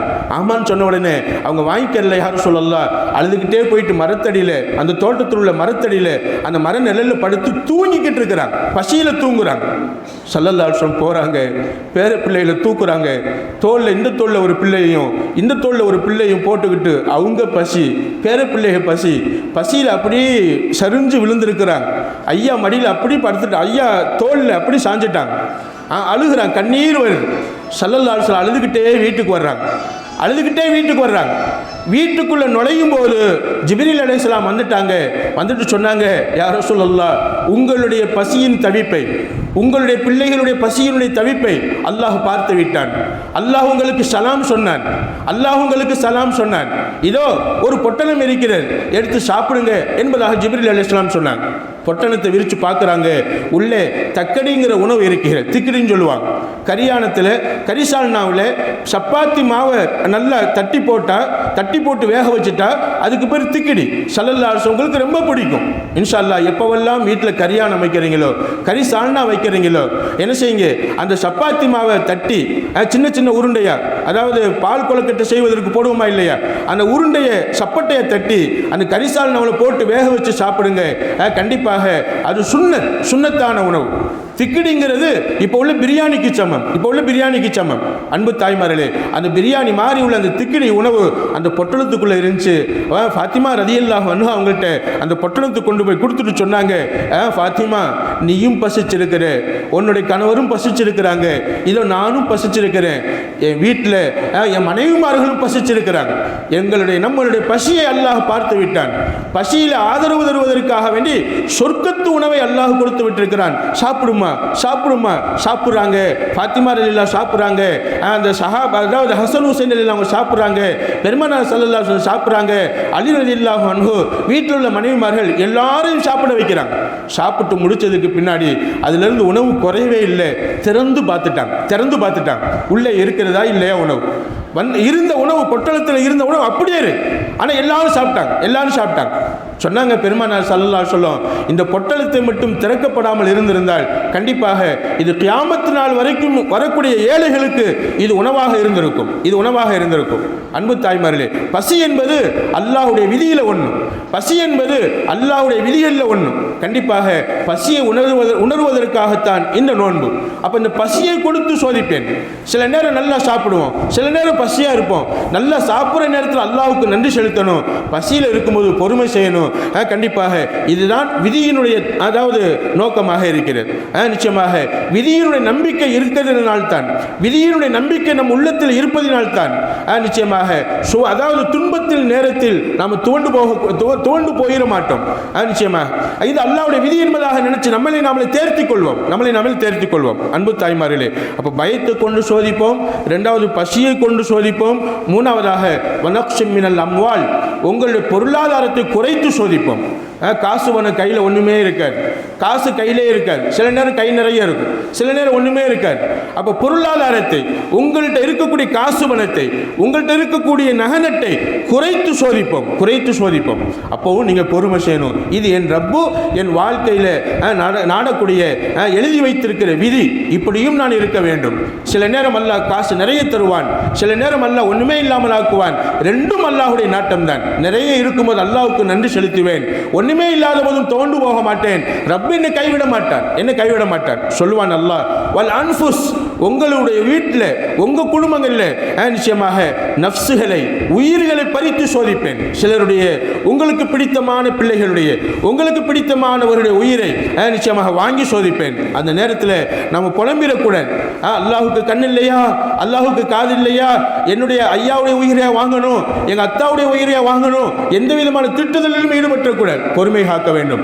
அல்லாஹ்வுடைய விதி என நினைச்சு நம்மளை தேர்த்திக் கொள்ள வேண்டும். அன்பு தாய்மார்களே, அப்ப நஃப்ஸை உயிரை வாங்குவதன் மூலமாக வஸ்ஸமராத் பயனுள்ள விஷயங்களை, கண்ணை எடுத்து, கண் பார்வை எடுத்து, இல்லாட்டி உடல் உறுப்புகளில் ஏதாவது குறைகளை ஏற்படுத்தி உங்களை நான் சோதிப்பேன். அன்பு தாய்மார்களே, நிச்சயமாக இப்படியெல்லாம் சோதிக்கும் போது வபஷ்ஷிரி ஸாபிரீன், இது என் ரப்பனுடைய விதி என்பதாக நினைத்து யார் பொறுமை செய்கிறாங்களோ அவங்களுக்கு நீங்கள் சுப செய்தி சொல்லுங்க. அவங்க வாழ்க்கை நல்லா இருக்கும், அவங்க துவண்டு போக மாட்டாங்க. அந்த சபூர் செய்யக்கூடியவங்க எப்படிப்பட்டவங்க தெரியுமா? அல்லதீன இதா அஸாபத்துஹும் முஸீபத்துன், வாழ்க்கையில் ஒரு துன்பம் ஏற்பட்டால் காலு சொல்லுவாங்க, இன்னா லில்லாஹி வ இன்னா இலைஹி ராஜிஊன். நம்ம வீட்டில் அதாவது மவுத் ஏற்பட்டால் தான் இன்னா லில்லாஹி வ இன்னா இலைஹி ராஜிஊன் சொல்லணும்னு இல்லை. ஏதாவது துன்பம் ஏற்பட்டாலும், கவலை ஏற்பட்டாலும், கஷ்டம் ஏற்பட்டாலும், ஏதாவது ஒரு பொருள் காண போனாலும் கூட சொல்லணும் இன்னா லில்லாஹி வ இன்னா இலைஹி ராஜிஊன் என்பதா. அதுக்கு என்ன அர்த்தம்? இன்னா நிச்சயமாக நாங்கள், லில்லாஹி நாங்களும், எங்களை சார்ந்த ஒவ்வொன்றும், லில்லா அல்லாஹ்வுக்காகத்தான் இருக்கிறோம். வ இன்னா மேலும் நிச்சயமாக நாங்களும், எங்களை சார்ந்த எல்லோரும், இலைஹி ராஜிஊன் அவன் பக்கமே மீளக்கூடியவர்களாக இருக்கிறோம். எங்களை வாழ வைத்தவன் அல்லாஹ், எங்களுக்கு வாழ வேண்டிய பொருட்களை கொடுத்தவன் அல்லாஹ், எல்லாமே அல்லாஹ் தான். எங்களை வாழ வைத்தவனும் அவன்தான், வாழ்க்கையிலிருந்து பறிப்பவனும் அவன்தான், கவலையை தருபவனும் அவன்தான், அனைத்தும் அவன்தான். இந்த அர்த்தம் கொண்டு இந்த இன்னா லில்லாஹி வ இன்னா இலைஹி ராஜிஊன் என்பதை சொல்லி அந்த துன்பத்தை தாங்கிக்கிடுவாங்க. உலாய்க அலைஹிம் ஸலவாத்து மிர் ரப்பிஹிம் வ ரஹ்மா, யார் அந்த துன்பத்துடைய நேரத்தில் அல்லாஹ்வை நினைச்சு இன்னா லில்லாஹ் சொல்லிட்டு தங்களை தேர்த்திக் கொள்வாங்களோ, பொறுமை செய்வாங்களோ, நிச்சயமாக அவங்களுக்கு நிச்சயமா அல்லாஹ்வுடைய ரஹமத்து கிடைக்கும், அல்லாஹ்வுடைய துஆ கிடைக்கும், அல்லாஹ்வுடைய அருள் பாக்கியங்கள் கிடைக்கும் என்பதாக அல்லாஹ் தன் திருமறையிலே சொல்லிட்டு வ உலாய்க ஹுமுல் முஹ்ததூன், அவர்கள்தான் நேர்வழி பெற்றவர்கள், விதியை பற்றி புரிந்தவர்கள். அன்பு தாய்மார்களே, அப்ப நல்லா புரிஞ்சுக்கணும் இன்ஷா அல்லாஹ். நம்ம வாழ்க்கையில் ஏற்படக்கூடிய லாப நஷ்டங்கள், நம்ம வாழ்க்கையில் ஏற்படக்கூடிய நல்லது கெட்டது. நம்ம வாழ்க்கையில் ஏற்படக்கூடிய மகிழ்ச்சி துன்பம் எல்லாமே அல்லாஹ் விதித்த விதியின்படி தான் நடக்குகிறது. சிரிக்க வைப்பவனும் அல்லாஹ், அழுக வைப்பவனும் அல்லாஹ், சந்தோஷப்பட வைப்பவனும் அல்லாஹ், துன்பப்பட வைப்பவனும் அல்லாஹ். சந்தோஷத்திலும் அல்லாஹ்வை நினைக்கணும், துன்பத்திலும் அல்லாஹ்வை நினைக்கணும். இது என் ரப்பனுடைய விதி என்பதாக நினைக்கணும், விதி என்பதாக நினைக்கணும். ஆக அந்த துன்பத்துக்கு தான் நல்லது கெட்டது என்பதாக சொல்வோம், கெட்டது என்பதாக சொல்வோம்.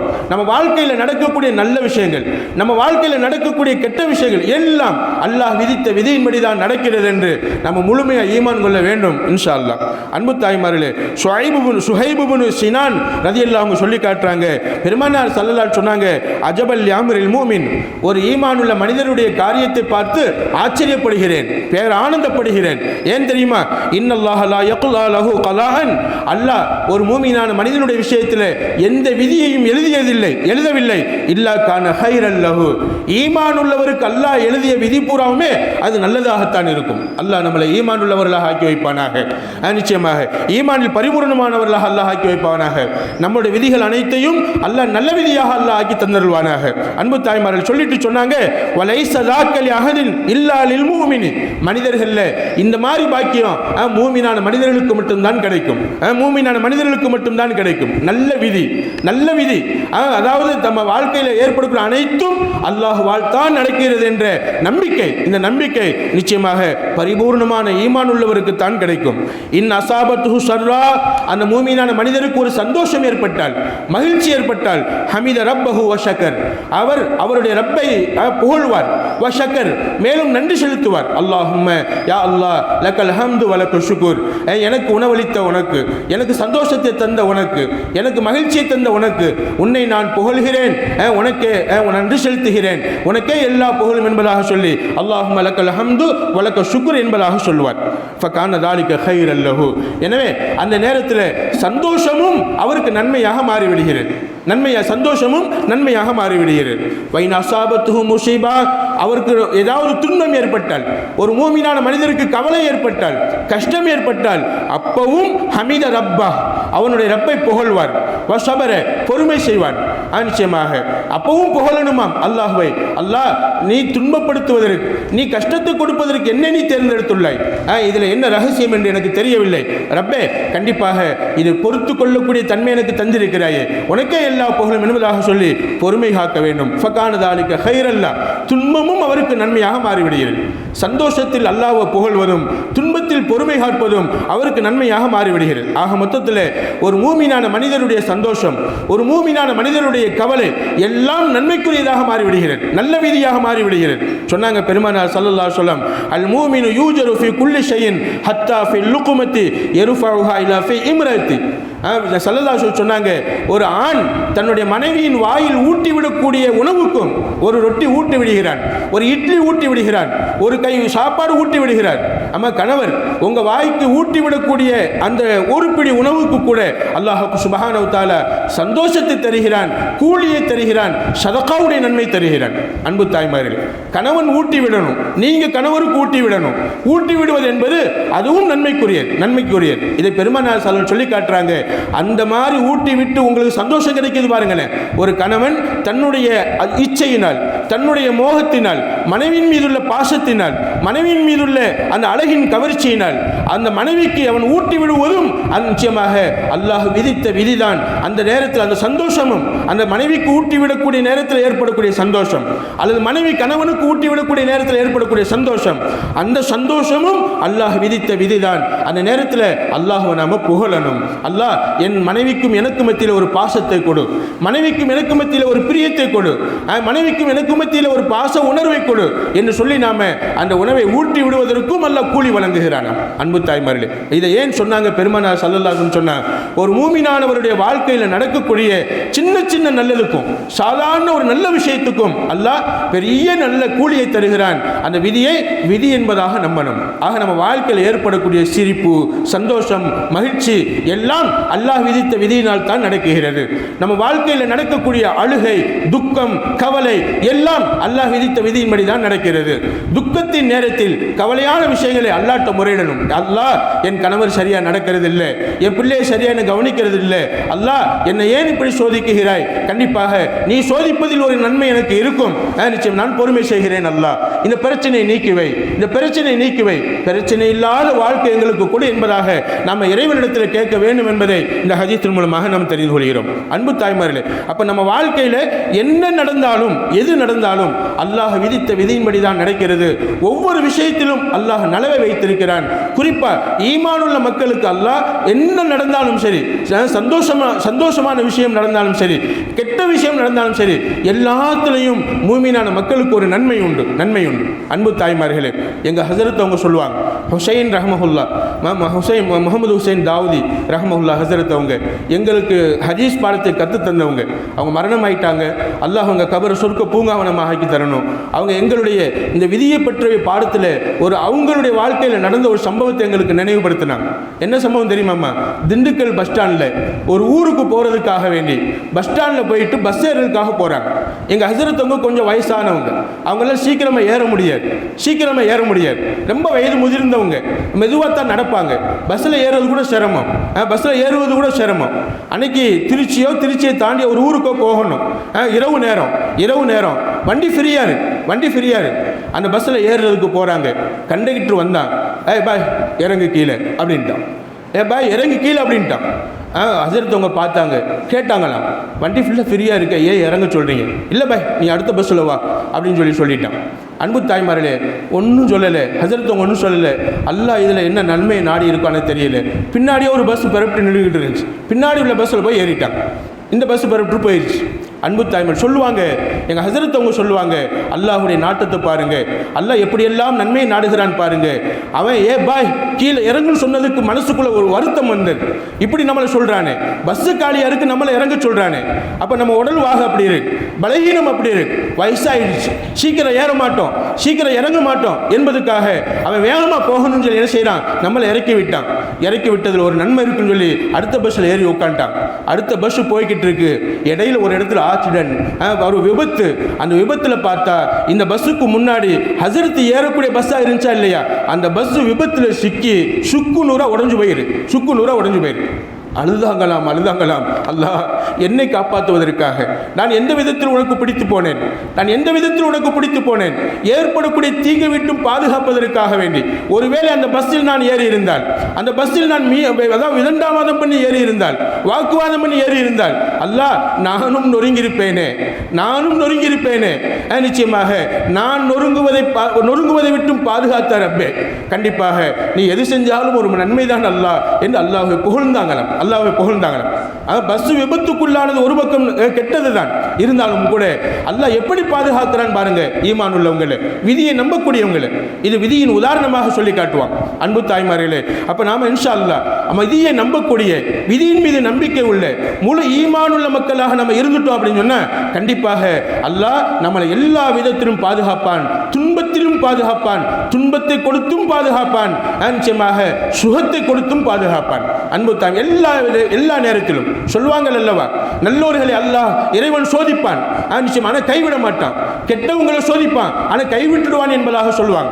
அன்பு, இதுதான் நம்ம வாழ்க்கையுடைய நியதி. இதுதான் நம்ம அல்லாவது சோதனையுடைய நேரத்தில் இறைவன் மீது முழு நம்பிக்கையோடு இருந்திடணும். இது என் ரப்பனுடைய விதி, என் ரப்பு நாடி இருக்குகிறான், என் ரப்பனுடைய நாட்டத்தின் காரணமாக என்ன செய்கிறேன், இந்த மாதிரி விதி நடக்குது. நிச்சயமாக துன்பம் விதியாக இருந்தால் பொறுத்து கொள்ள வேண்டும், சந்தோஷம் விதியாக இருந்தால் அல்லாஹ்வுக்கு நன்றி செலுத்த வேண்டும். பெருமானார் சொல்லுவாங்க, இன்ன இலமல் ஜஸா மா இலமில் பலா. கூலியினுடைய மிகப்பெரிய கூலி எதில் கிடைக்கும் தெரியுமா? துன்பம் உங்களுக்கு நிறைய வருதுன்னு வைங்களேன், புரிஞ்சுக்கங்க, அல்லாஹ் உங்களுக்கு நிறைய கூலியை தர ஆரம்பிச்சுட்டான். மனக்கவலை அதிகமாக இருக்கு, பிரச்சனை அதிகமாக இருக்கு, வீட்டில் துன்பமான விஷயங்கள் அதிகமாக இருக்கு, அத்தா அம்மா சரியாக அணுகிறதில்லை, சகோதரர்கள் சரியாக அணுகிறதில்லை, மனக்கவலைகள் நிறைய.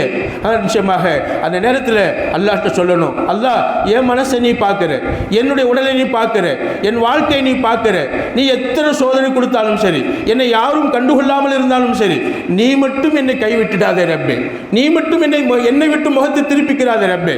அல்லாஹ் ரசூலுல்லாஹி ஸல்லல்லாஹு அலைஹி வஸல்லம் அல்லாஹ்ட்ட சொன்னாங்க, யா அல்லாஹ், என் மனைவியை எடுத்துக்கொண்டாய், என் மனைவியினுடைய உயிரை வாங்கி கொண்டாய், என் சச்சா அபூ தாலிபுடைய உயிரை வாங்கி கொண்டாய், பாட்டனார் ஒன்ட்ட வந்துட்டாங்க, என் தாய் ஒன்ட்ட வந்துட்டாங்க, என் தகப்பன் ஒன்ட்ட வந்துட்டாங்க. அல்லாஹ், நான் அதாவது யாரும் இல்லாத அனாதையாக நான் இருக்கிறேன் ரப்பே. இது நான் நிச்சயமாக நீ விரும்பி எனக்கு கொடுக்கக்கூடிய சோதனை என்றால், என் மீது உனக்கு கோபம் இல்லை என்றால், நீ எத்தனை சோதனை தந்தாலும் பரவாயில்லை. தாயிஃப் நகரத்தில் அடி வாங்கி கொண்டு வரக்கூடிய நேரத்தில் ஸல்லல்லாஹு அலைஹி வஸல்லம் அல்லாஹ்ட்ட சொன்ன வார்த்தை, நீ என் மீது சந்தோஷமா இருந்தா, நீ என் மீது மகிழ்ச்சியாக இருந்தா, என்ன நீ புரிந்து கொண்டுட்டா, உன் நன்மை மட்டும் எனக்கு இருந்தால் போதும் அல்லாஹ், எனக்கு எத்தனை துன்பம் வந்தாலும், இன்னும் எத்தனை பேரை என்கிட்ட இருந்து நீ எடுத்துக்கிட்டாலும் நான் கவலைப்பட மாட்டேன் அல்லாஹ். கண்டிப்பாக நீ மட்டும் உன் முகத்தை என்னை விட்டும் திருப்பிக் கொள்ளாதே, நீ மட்டும் உன் முகத்தை என்னை விட்டும் திருப்பிக் கொள்ளாதே என்று அல்லாஹ்ட்ட துஆ செய்வாங்களாம். எனவே அன்பு தாய்மார்களே, அப்போ அல்லாஹ் பெருமானார் சொல்லுவாங்க, நிறைய துன்பம் உங்களுக்கு வருதா, குடும்பத்தில், வெளியில், தெருவில், ஊரில், இப்படி நிறைய துன்பங்கள் உங்களுக்கு வருதா, அல்லாஹ் உங்களை விரும்ப ஆரம்பிச்சுட்டான்னு அர்த்தம். உங்களை விரும்ப ஆரம்பிச்சுட்டான், நிறைய கூலியை உங்களுக்கு கொடுக்க காத்திருக்கிறான் அல்லாஹ்.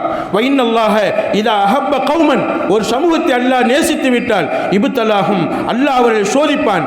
நிச்சயமாக ஃபமன் ரதிய, யார் அந்த துன்பத்தை ஏற்றுக்கொண்டாங்களோ, இது அல்லாஹ்வுடைய விதி என்பதாக ஒப்புக்கொண்டாங்களோ, ஃபலஹு ரிலா, அவருக்கு சந்தோஷமான வாழ்க்கை கிடைக்கும். வமன் சஹித்த, யார் அந்த நேரத்தில் கோபப்பட்டாங்களோ, யார் அந்த நேரத்தில் கோபப்பட்டாங்களோ, துன்பத்தின் நேரத்தில் அல்லாஹ் என்னையா சோதிக்கணும், அல்லாஹ்வுக்கு கண் இல்லையா, அல்லாஹ்வுக்கு காது இல்லையா, நான் பேசுறது அவனுக்கு கேட்கலையா, என்னை மட்டுமா சோதிக்கணும், பாவம் செய்கிறவங்களா நல்லா இருக்காங்களே, நான் 5 நேரம் தொழுகிறேனே, நான் ஜக்காத்து கொடுக்கிறேனே, நான் நல்லது செய்கிறேனே, நான் குர்ஆன் ஓதுறேனே, அப்புறம் ஏன் எனக்கு கஷ்டம் வருகிறது? கோபப்பட்டு இந்த கேள்வி வந்துடவே கூடாது. அன்பு தாய்மார்களே, எந்த அளவுக்கு அல்லாஹ்வை நெருங்குறோமோ அந்த அளவு சோதனைகள் அதிகமாக இருக்கும். இன்ஷா அல்லாஹ் அந்த சோதனையினுடைய நேரத்தில் நாம் அல்லாஹ்வுக்காக பொறுத்து கொள்ள வேண்டும். ஒரு மனிதர் இருந்தார், பெரிய வியாபாரி, கேள்விப்பட்டிருப்பீங்க, ஹஸரத் அவங்க சொல்லியிருப்பாங்க, திரும்ப உங்களுக்கு நினைவுபடுத்துகிறேன். பெரிய வியாபாரி, அவருடைய வியாபார சரக்குகள் எல்லாம் கப்பலில் போய் கொண்டு வந்து கொண்டிருக்கும். ஆனால் அவர் எந்த நேரமும் பெரிய கோடீஸ்வரர், பெரிய வியாபாரத்துக்கு சொந்தக்காரர், ஆனால் எந்த நேரமும் அல்லாஹ்வை தொழுது கொண்டிருப்பார், அல்லாஹ்வை வணங்கி கொண்டிருப்பார், அல்லாஹ்வுக்கு மாறு செய்ய மாட்டார், தொழுகையாளி, அல்லாஹ்வை திக்ர் செய்து கொண்டிருப்பவர். அவர் தொழுது கொண்டிருக்கிறார். ஒரு வேலைக்காரர் ஓடி வருகிறார். ஓடி வந்த வேலைக்காரர் அந்த முதலாளி தொழுகிற சலாம் கொடுக்கிற வரைக்கும் நின்று காத்திருந்தார். அந்த முதலாளி சலாம் கொடுத்த உடனே, முதலாளி நம்ம என்ன செஞ்சிருச்சு, பெரிய நஷ்டம் ஏற்பட்டுருச்சு, நம்ம சரக்குகளை, நம்ம வியாபார சரக்குகளை, பல கோடிக்கணக்கான பொருள்களை ஏற்றி கொண்டு வந்து கொண்டிருந்த அந்த வியாபார சரக்குகள் நிறைந்த கப்பலை நிச்சயமாக கடல் மூழ்கடித்து விட்டது, நம்ம கப்பல் கடலில் மூழ்கி கொண்டிருக்கிறது என்று செய்தி வந்தது அப்படின்னு சொன்னபோது அந்த வியாபாரி சொன்னார் அல்ஹம்துலில்லாஹ், அல்லாஹ்வுக்கு எல்லா புகழும். என்ன செய்திமா அது? அந்த செய்தி என்ன செய்திமா? கப்பல் வியாபார சரக்குகளை ஏற்றி கொண்டு வந்திருக்கக்கூடிய கோடிக்கணக்கான செல்வ மதிப்புள்ள சரக்குகள் உள்ள அந்த கப்பல் கடலுக்குள்ள மூழ்கி கொண்டிருக்கிறது சொன்னபோது அவர் சொன்னார் அல்ஹம்துலில்லாஹ்னு சொல்லிட்டு திரும்ப தக்பீர் கட்ட ஆரம்பிச்சிட்டார். அந்த 2 ரக்காத் தொழுது முடிக்கிறதுக்குள்ள அந்த வேலைக்காரர் திரும்ப ஓடியாந்தார். அந்த 2 ரக்காத் தொழுது சலாம் கொடுக்குகிறார். திரும்பவும் சொன்னார், முதலாளி நம்ம கப்பல் மூழ்கலையா, அது வேற யார் கப்பலோ தவறா செய்தி கிடைச்சிருச்சு, நம்ம கப்பல் நல்லபடியாக வந்துக்கிட்டு இருக்குன்னு சொன்னபோது அல்ஹம்துலில்லாஹ்னு சொன்னார். அப்பவும் அல்ஹம்துலில்லாஹ் சொன்னார். துன்பத்தின் நேரத்தில் இன்னாலில்லாஹ் சொல்லியிருக்கணும், ஆனாலும் கூட அவர் துன்பத்தின் நேரத்திலும் அல்லாஹ்வை புகழ்ந்தார். அதே மாதிரி இன்பமான நேரத்திலும் கப்பல் நல்லா வந்துக்கிட்டு இருக்கிற செய்தி கேட்கும் போதும் அல்ஹம்துலில்லாஹ் சொன்னார். வேலைக்காரர் சும்மா இல்லை, முதலாளிகிட்ட கேட்டார், என்னங்க முதலாளி, நீங்கள் சொல்கிறது ஆச்சரியமாக இருக்குது, கப்பல் மூழ்குதுன்னு சொன்னேன், அப்போவும் அல்ஹம்துலில்லாஹ் சொன்னீங்க, சந்தோஷத்துடைய நேரத்தில் அல்ஹம்துலில்லாஹ் சொல்லணும், கப்பல் நல்லா வருதுன்னு சொல்கிறேன், இப்போவும் அல்ஹம்துலில்லாஹ் சொல்கிறீங்க, உங்கள் வார்த்தையில் எனக்கு என்ன அர்த்தம் புரியலை அப்படி வேலைக்காரர் சொன்னபோது அந்த வியாபாரி சொன்னாராம், அன்பு தாய்மார்களே, என்ன சொன்னார் தெரியுமா? வியாபார சரக்குகளை கொடுத்தவன் ரப்பு, வியாபாரத்தை கொடுத்தவன் ரப்பு, வியாபாரத்துடைய கோடிக்கணக்கான மதிப்புள்ள அந்த சொத்து சுகங்களை கொடுத்தவன் அல்ல, கப்பலை கொடுத்தவன் அல்ல, கப்பலை கொடுத்த அல்ல அதை திரும்ப எடுக்க நாடி விட்டான், அவன் கொடுத்ததை எடுக்க நாடி விட்டான். இதில் நான் என்ன வருத்தப்படுவதற்கு? அவன் கொடுத்த செல்வம், அவன் கொடுத்த பொருள், அவன் கொடுத்த கப்பல், அவன் கொடுத்த முதலை அவனே திரும்ப எடுக்க நாடி விட்டான். எனவே நீ மூழ்கி கொண்டிருக்கிறன்னு சொன்னபோது எனக்கு எந்த வருத்தமும் அல்ல, அல்ஹம்துலில்லாஹ்னு சொன்னேன். அவன் கொடுத்ததை திரும்ப எடுத்துக்கிட்டான், அதனால நான் அல்ஹம்துலில்லாஹ் சொன்னேன். நீங்கள் திரும்ப வந்து சொல்லும்போது அப்போ நான் அல்ஹம்துலில்லாஹ் சொன்னேன். ஏன் தெரியுமா? ரப்பு இன்னமும் என் மேலே பாசம் வச்சிருக்கிறான், அவன் நம்மளை கைவிடலை, துன்பத்தின் நேரத்தில் அல்லாஹ்வை நம்ம மறக்காததுனால, துன்பத்திலும் அல்லாஹ்வை புகழ்ந்ததுனால, துன்பத்திலும் அல்லாஹ்வை நினைச்சு நாம அவனை வணங்கியதுனால கண்டிப்பா அல்லாஹ் நம்மளை கைவிடல. ரப்பு என்னை கைவிடாத அந்த தன்மைக்கு நான் திரும்பவும் அல்ஹம்துலில்லாஹ் சொன்னேன் என்பதாக அந்த வியாபாரி சொன்னாராம். அதாவது இதுதான் வாழ்க்கை. அப்ப துன்பத்தில் துவண்டு போய்விடக்கூடாது, ஒரு ஓரமா உட்கார்ந்து போய்விடக்கூடாது, ஒரு மூலையில் அடங்கி போய்விடக்கூடாது. துன்பத்துடைய நேரத்தில் நம்ம நினைக்கணும், நிச்சயமாக இந்த துன்பம் என்னை ஈடேற்றுவதற்காக, என்னை இன்னும் கொஞ்சம் முன்னுக்கு வர வைப்பதற்காக, என்னை இன்னும் கொஞ்சம் நல்ல நிலைக்கு வருவதற்காக அல்லாஹ் இந்த துன்பத்தை கொடுக்குகிறான். துன்பத்திலும் நான் அல்லாஹ்வை நினைப்பேன், சுகத்திலும் அல்லாஹ்வை நான் நினைப்பேன். இந்த மாதிரி உள்ள எண்ணம் எப்போ வரும்? எப்போ விதியை நம்புகிறோமோ. துன்பத்தை கொடுப்பவனும் அல்லாஹ், இன்பத்தை கொடுப்பவனும் அல்லாஹ், சுகத்தை கொடுப்பவனும் அல்லாஹ், கவலை கொடுப்பவனும் அல்லாஹ். இந்த எல்லாமே அல்லாஹ்வுடைய விதியின்படி தான் நடக்குது. இந்த நம்பிக்கை எப்போ வருமோ அப்பத்தான் இந்த நிலைமை நமக்கு சாத்தியமாகும் என்பதை நாம் எல்லாம் அறிகிறோம். ஒரு பெண்மணி இருந்தாங்க, அந்த பெண்மணியுடைய பிள்ளை மௌத்தாயிட்டாங்க. அன்பு தாய்மார்கள், பிள்ளை மௌத்தாயிட்டாங்க. இப்போ பிள்ளை மௌத்தானதுக்கு முன்னாடி உங்களுக்கு சொல்லி இருக்கிறேன், பிள்ளை மௌத்தாயிட்டாங்க. நிச்சயமாக ஸல்லல்லாஹு அலைஹி வஸல்லம் அந்த வழியாக போகிறாங்க. அந்த அம்மா என்ன சொல்லிக்கிட்டு இருக்குன்னு சொன்னா, பெத்தெடுத்த பிள்ளை அல்லவா, பெத்தெடுத்த பிள்ளை மௌத்தான உடனே அந்த தாய், பெத்தெடுத்த தாய் என்ன செஞ்சாங்க? அவங்க அல்லாஹ்வை திட்டினாங்க. அல்லாஹ், உனக்கு கண் இல்லையா, உனக்கு காது இல்லையா, என் பிள்ளை தான் உனக்கு கிடைச்சானா, என் பிள்ளையத்தான் நீ உயிரை வாங்கணுமா, என் பிள்ளை தான் உன் கண்ணுக்கு தெரிஞ்சா, வேற யாருமே இல்லையா, ஏன் என் பிள்ளை எப்படி சோதிச்சு, ஏன் என் பிள்ளையோட உயிரை வாங்கின, அல்லாஹ்வை திட்டிக்கிட்டு இருக்கு அந்த அம்மா. அப்போ பக்கத்தில் பெருமனார் ஸல்லல்லாஹு அலைஹி சொன்னாங்க, யா உம்மா, அம்மாவே உஷ்பிரி, கொஞ்சம் பொறுத்துக்கம்மா, கொஞ்சம் பொறுமை செய். அல்லாஹ்வை திட்டாரு, உன் பிள்ளையுடைய உயிரை வாங்கியிருக்கிறான் அல்லாஹ், அதுலேயும் நன்மை இருக்கும். இது அல்லாஹ்வுடைய விதி, அல்லாஹ்வுடைய விதி. இந்த சின்ன வயசில் மௌத்தாகணுங்கிறது அல்லாஹ்வுடைய விதி. அல்லாஹ்வை நீ திட்டாதம்மா அப்படின்னு சொன்னபோது அந்த பொண்ணு வந்து சொல்லக்கூடிய நபர் யாருன்னு தெரியாம அந்த துக்கத்தின் மேலிட்டால் நபி பெருமானார் ஸல்லல்லாஹு அலைஹி வஸல்லம் பார்த்து சொல்லிச்சு, எனக்கு ஏற்பட்ட துன்பம், எனக்கு ஏற்பட்ட கஷ்டம், எனக்கு ஏற்பட்ட இந்த கவலை உனக்கு ஏற்பட்டாவளே தெரியும். யாரை பார்த்துமா சொன்னாங்க? பெருமானார் ஸல்லல்லாஹு அலைஹி வஸல்லம் பார்த்து அந்த பெண்மணி சொன்னாங்க, ஸல்லல்லாஹு அலைஹி ஒன்றுமே சொல்லலை, நம்ம ரொம்ப கவலையில் இருக்கிறாங்க நினச்சிக்கிட்டு அந்த பிள்ளையை அடக்க வேண்டிய வேலையில் ஈடுபட்டிருந்தாங்க. அந்த பிள்ளையை அடக்கி முடிச்சுட்டாங்க. கபிரிஸ்தான்லேருந்து வெளியில் வர்றாங்க. இந்த அம்மா ஓடுது, அழுதுகிட்டு ஓடுது, யா ரசூலல்லாஹ், யா ரசூலல்லாஹ், உங்களை நான் நபியென உணராமல் நீங்கள் தான் முன்னாடி வந்து நிற்கிறங்கிறது தெரியாமல் நான் என்ன செஞ்சிட்டேன், உங்களையும் சேர்த்து திட்டேன் யா ரசூலல்லாஹ்.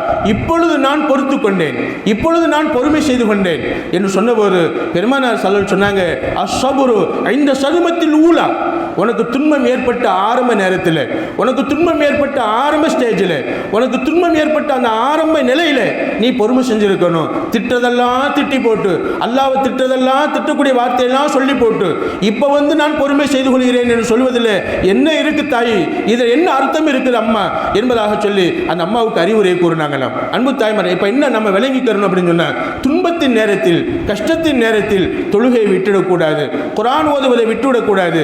இதெல்லாம் செய்கிறேன் அல்லாஹ் என்ன சோதிக்கிறானே அப்படிங்கிற எண்ணம் அந்த நாக்களவுல வந்துடக்கூடாது, உள்ளத்திலும் வந்துடக்கூடாது. அன்பு தாய்மாரிலே, என்னை சோதிக்கத்தான் செய்வான் அல்லாஹ், துன்பத்தை தரத்தான் செய்வான் அல்லாஹ். நபியை சோதிக்கலையா, நபி பட்டினியாக இல்லையா, நபிக்கு பிரச்சனை இல்லையா, நபி அடி வாங்கினாங்களே, நபி மீது எச்சிலை துப்பினாங்களே, நபியை கிறுக்கன் மஜ்னூன் பைத்தியக்காரன் சொல்லி சொன்னாங்களே, இதெல்லாம் சொன்னாங்களே நபியை பார்த்து. அப்ப நான் உங்களை விட நான் மேலானவனா? என்னை பார்த்து யார் என்ன சொன்னாலும் பரவாயில்லை, என்னை பார்த்து யார் ஏசி பேசினாலும் பரவாயில்லை, என்னை இழிவு நிலைக்கு கொண்டு போனாலும் பரவாயில்லை, நான் நல்லவள், நான் பத்திரித்தனமானவள், அல்லாஹ் ஒருவனுக்கு தெரிந்தால் போதும். அன்பு தாய்மார்களே, இதை நாம் மனசில் நினைச்சு, அதாவது சந்தோஷத்தில் அல்லாஹ்வை புகழ்ந்து துன்பத்தில் பொறுமை செய்து நாம் வாழ்ந்துட்டோம் அப்படின்னு சொன்னால் கண்டிப்பாக சந்தோஷமும் அல்லாஹ்வுடைய விதியின்படி தான் ஏற்படுகிறது, துன்பமும் அல்லாஹ்வுடைய விதியின்படி தான் ஏற்படுகிறது என்ற ஈமானை நாம் வலுவாக மனசில் கொண்டு வந்துட்டோம்னு சொன்னால் கண்டிப்பாக நாம் வழிதவ மாட்டோம், கண்டிப்பாக நம்ம வாழ்க்கையில் நாம் சருக மாட்டோம் என்பதை நாம் அறிய கடமைப்பட்டவர்களாக இருக்கிறோம். பெருமானார் ஸல்லல்லாஹு சொல்லுவாங்க, இறுதி பிமா கஸ்ஸமல்லாஹு லக்க, நிச்சயமாக அல்லாஹ் உனக்கு விதிச்ச விதியை நீ பொருந்திக்கோ, அல்லாஹ் விதிச்ச விதியை பொருந்திக்கோ. தக்குன் அகனன் நாஸ், ஜனங்களிலேயே நீ தான் மிகப்பெரிய சந்தோஷமானவன், ஜனங்களிலேயே நீ தான் மிகப்பெரிய பணக்காரன் என்பதாக சொன்னாங்க பெருமானார் ஸல்லல்லாஹு அலைஹி வஸல்லம். அப்போ அல்லாஹ் நம்ம வாழ்க்கையில் என்ன கொடுத்துருக்கிறானோ அதை கொண்டு திருப்திப்படுவது, என்ன உடையை கொடுத்துருக்கிறானோ, எவ்வளவு பொருளை கொடுத்துருக்கிறானோ, எவ்வளவு பணத்தை கொடுத்துருக்கிறானோ, அவன் கொடுத்ததை வச்சு நாம் சந்தோஷப்படுவது இன்ஷா அல்லாஹ். இவ்வளவுதான் அல்லாஹ் எனக்கு நாடியது, இவ்வளவுதான் அல்லாஹ் என் நசீபில் நாடியது, இதை கொண்டு நான் சந்தோஷமாக இருப்பேன். குடிசை வீடா, குடிசை வீட்டில் இருப்பதற்கும் இறைவன் தான் நாடுகிறான். மாடி வீடா, மாடி வீட்டில் இருப்பதற்கும் இறைவன் தான் நாடுகிறான். மாடி வீட்டை கொடுப்பவனும் அல்லாஹ், குடிசை வீட்டை கொடுப்பவனும் அல்லாஹ், வீடே இல்லாமல் ஆக்குவனும் இறைவன் தான். எந்த நிலையில் என்னை வச்சாலும் அல்ஹம்துலில்லாஹ், அல்லாஹ்வுக்காகவே நான் வாழ்வேன், அல்லாஹ்வை நான் விட்டுற மாட்டேன். அல்லாஹ் விதித்த விதியின்படி தான் என் வாழ்க்கையில் எல்லாமே நடக்கிறது என்ற ஈமானின்படி நம்ம வாழ்ந்து பழகிறணும் என்பதை பெருமானார் ஸல்லல்லாஹு அலைஹி வஸல்லம் சூசகமாக சொல்லி காட்டுவாங்க. அல்லாமா இப்னு கையிம் ரஹ்மஹுல்லாஹ் சொல்லுவாங்க, அர்-ரிலா பில் கத்ரி, நிச்சயமாக கதிரை கொண்டு, விதியை கொண்டு திருப்தி கொள்வது, விதியை கொண்டு நாம் நம்புவது, இது எப்படிப்பட்ட விஷயம் சொன்னால், கண்டிப்பாக வாழ்க்கையில் என்றைக்குமே நாம் தோற்று போகாமல் இருப்பது, வாழ்க்கையில் என்றைக்குமே நாம் துவண்டு போகாமல் இருப்பது, வாழ்க்கையில் என்றைக்குமே நாம் நம்மளை மறக்காமல் இருப்பதற்கு இந்த விதியை நம்புவது ஒரு காரணம் என்பதை அல்லாமா இப்னு கையிம் ரஹ்மஹுல்லாஹ் அவங்க சொல்லி காட்டுவாங்க. அன்பு தாய்மார்களே, எனவே இன்ஷா அல்லாஹ் நம்ம வாழ்க்கையில் நம்ம விதியை நம்பணும், விதியை நம்பி நம்ம என்ன செய்யணும், அல்லாஹ்வுக்காக வாழணும், அல்லாஹ்வுக்காக நம்ம வாழ்ந்து பழகிறணும் என்பதை நம்மளை அறிய கடமைப்பட்டவங்களாக இருக்கிறோம். ஹுதைஃபத்துல் யமான் ரலியல்லாஹு சொல்லி ஒரு சஹாபி இருந்தாங்க. அந்த ஹுதைஃபத்துல் யமான் ரலியல்லாஹு அவங்க மரண நேரம் வந்துருச்சு. அப்படி மவுத்துடைய நேரம் வந்தபோது அழுகிறாங்க, அதாவது அவங்களுடைய அழுகை தேம்பி தேம்பி அழுகிறாங்க, சக்கராத்து நிலைமை. அப்போ கேட்டாங்க, மா யூபிக்கீக்க, உங்களை அழுக வச்சது எது அப்படின்னு கேட்டாங்க. சொன்னாங்க, நிச்சயமாக நான் மவுத்தா போக போறேன்னு நினைச்சு அழுகலை, என் ரப்பை நான் பார்க்க போகிறேன், என் ரப்பை நான் சந்திக்க போகிறேன், என் உயிர் பிரிந்து விட்டது என்றால் என் உயிர் அல்லாட்ட போயிடும், அல்லாஹ்வை நான் பார்ப்பேன். எனவே மவுத்தை பற்றி நான் என்ன செய்யல, ஒருபோதும் மவுத்தை நினைச்சு அழுகலை, மவுத்தா போக போறேன்னு நினைச்சு நான் அழுகலை. கண்டிப்பா என் வாழ்க்கையில விதிக்கு மாற்றமா நான் ஏதாவது செஞ்சிருப்பேனோ, விதிக்கு புறம்பா என்னுடைய வாழ்க்கையில் ஏதாவது நடந்திருக்குமோ, விதிக்கு பாதகமா நான் ஏதாவது நினைச்சிருப்பேனோ, இந்த நினைச்சு நான் அழுகிறேன், அல்லாஹ்ட்ட மன்னிப்பு கேட்கிறேன். அல்லாஹ் நிச்சயமாக என் வாழ்க்கையில நான் விதியை நம்பாமல் இருந்திருந்தால், விதிக்கு புறம்பாக நான் ஏதாவது ஒரு விஷயத்தை நான் நினைச்சிருந்தால் அல்லாஹ் என்னை மன்னிச்சிரு, இதை நினைச்சு நான் அழுது அல்லாஹ்ட்ட மன்னிப்பு கேட்கிறேன் என்பதாக ஹுதைஃபத்துல் யமான் ரலியல்லாஹு அவங்க சொல்லி காட்டுவாங்களாம். எனவே அன்பு தாய்மார்களே, நம்ம காலையில் எழுந்திருத்ததிலிருந்து திரும்ப நம்ம படுக்கைக்கு போகிற வரைக்கும் நம்ம வாழ்க்கையில் நடக்கக்கூடிய நல்லது கெட்டது எல்லாம் இன்ஷா அல்லாஹ் அல்லாஹ் விதித்த விதியின்படி தான் நடக்குகிறது. அல்லாஹ் சொல்வான், இன்னா குல்ல ஷைஇன் ஹலக்னாஹு பிகதர், நிச்சயமாக நாம் தான் ஒவ்வொரு பொருளையுமே ஒரு விதியை கொண்டு படைச்சிருக்கிறோம், ஒரு விதியை கொண்டு படைச்சிருக்கிறோம் என்பதாக அல்லாஹ் ஒரு ஆயத்தில் சொல்வான். பெருமானார் ஸல்லல்லாஹு அலைஹி சொல்வாங்க, மா யுஸீபுல் முஃமினு மின் ஷௌகத்தின் மிம்மா ஃபௌகஹா, அதாவது ஒரு மூமின் ஒரு முள்ளு குத்திருச்சு, அவன் காலை கல்லு தட்டி விட்டுருச்சு, நிச்சயமாக முள்ளு குத்துவதும் அல்லாஹ் விதித்த விதிதான், காலில் கல்லு தடுக்குவதும் அல்லாஹ் விதித்த விதிதான். கத்தியில் காய்கறி நறுக்கிக்கிட்டு இருக்கிறோம், அப்படி நறுக்கிட்டு இருக்கிற அந்த கத்தி நம்ம கையில் விரலில் லேசாக கிழிச்சிருச்சு, ரத்தம் வருது, ஆஹா ஐயோ இப்படி போச்சு, ஐயோங்கிற வார்த்தை வரக்கூடாது. அன்பு தாய்மார்களே, அல்லாஹ் அல்லாஹ் என்னை சோதிக்குகிறாய், இந்த வழியிலிருந்து என்னை பாதுகார், இந்த வழியிலிருந்து என்னை பாதுகார். அந்த கத்தி பட்ட உடனே அல்லாஹ்ங்கிற வார்த்தை வர வேண்டும். அன்பு தாய்மார்களே சொல்லணும், நிச்சயமாக ஒரு முள்ளு குத்துனாலும், ஒரு கல்லு தடுக்கி விட்டாலும், ஒரு கத்தி லேச கீறி விட்டாலும் கூட இல்லா ரஃபஅல்லாஹு பிஹா தரஜத்தன், அந்த நேரத்தில் இப்படி சனியை முடிச்ச கத்தி கிழிச்சிருச்சு, சனியை முடிச்ச கல்லு தடுக்கி விட்டுருச்சு, சனியை முடிச்ச முள்ளு குத்தி போடுச்சு, அப்படி முள்ளை திட்டாம, கல்லை திட்டாம, கத்தியை திட்டாம அல்லாஹ்ட்ட நம்ம சொல்லணும், அல்லாஹ் நீ விதித்த விதியின்படி என் கை கிழிக்கப்பட்டு இருக்கிறது, என் காலில் முள்ளு குத்தியது, என் காலை கல்லு தடிக்கியது, ரப்பே நிச்சயமாக பெரும் சோதனையிலிருந்து என்னை பாதுகாத்துரு என்று நம்ம அல்லாஹ்ட்ட துஆ செய்யும் போது, பொறுமை செய்யும் போது இல்லா ரஃபஅல்லாஹு பிஹா தரஜத்தன் வ ஹத்த அன்ஹு பிஹா ஹத்தியத்தன், அல்லாஹ் அந்த முள்ளு குத்துறதுக்கு பகரமா சொர்க்கத்தில் ஒரு மடங்கு அந்தஸ்தை உயர்த்துகிறானாம். அன்பு தாய்மார்களே, அதே மாதிரி ஒரு பாவத்தை மன்னிக்குகிறானாம் அல்லாஹ். முள்ளு குத்துறதுக்கு பகரமா ஒரு ஊசி குத்திருச்சு, ஒரு ஊக்கு குத்திருச்சு, ஷாலுக்கு ஒரு ஊக்க குத்திருந்தீங்க, அந்த ஊக்கு போய் மேல குத்திருச்சு, அந்த லேசா உங்களை அறியாமலோ அறிஞ்சோ உங்க மேனில் அந்த ஊசி குத்தினாலும் கூட அதை நீங்க அல்லாஹ்வுக்காக பொறுத்துக்கிட்டா அதுக்கும் ஒரு நன்மை அல்லாஹ் எழுதுகிறான், ஒரு பாவத்தை அல்லாஹ் அழிக்குகிறான். அன்பு தாய்மார், எவ்வளவு பெரிய விஷயம் பாருங்களேன். அப்ப நீங்க நினைக்கணும், நீங்க சுதாரிப்பா தான் அந்த ஊசியை ஊக்க குத்துவீங்க, சுதாரிப்பா குத்தக்கூடிய உங்களை மீறி உங்க முகத்திலேயோ உங்க நெஞ்சிலேயோ எந்த இடத்துல பின்னு குத்துறீங்களோ அந்த இடத்துல போய் குத்திருச்சுன்னு சொன்னா குத்த வைத்தவன் யார்? அந்த ஊசியை குத்த வைத்தவன் யார்? அன்பு தாய்மார்களே, நிச்சயமாக அது அல்லாஹ் தான் என்ற நம்பிக்கையோடு பொறுமை காத்துட்டோம். அந்த ஊசியை திட்டலை, ஏன் இப்படி நம்மளை குத்துச்சுன்னு நம்ம நினைக்கல, அல்லாஹ் நம்மளை சோதிக்கிறான் என்ற நினைப்போடு அல்லாஹ்ட்ட துவா செஞ்சோம் அப்படின்னு சொன்னால் கண்டிப்பாக ஒரு அந்தஸ்து சொர்க்கத்தில் உயர்த்தப்படும், ஒரு நன்மை எழுதப்படும், ஒரு பாவம் மன்னிக்கப்படும் இன்ஷா அல்லாஹ். அன்பு தாய்மார்கள், அல்லாஹ் சொல்வான் வல்லதி கத்தர ஃபஹதா, விதியை நிர்ணயித்து அந்த விதியின் அடிப்படையில் வாழச் செய்து மக்களுக்கு வழிகாட்டுபவன் அல்லாஹ் தான் என்பதாக அல்லாஹ் சொல்லி காட்டுவான்.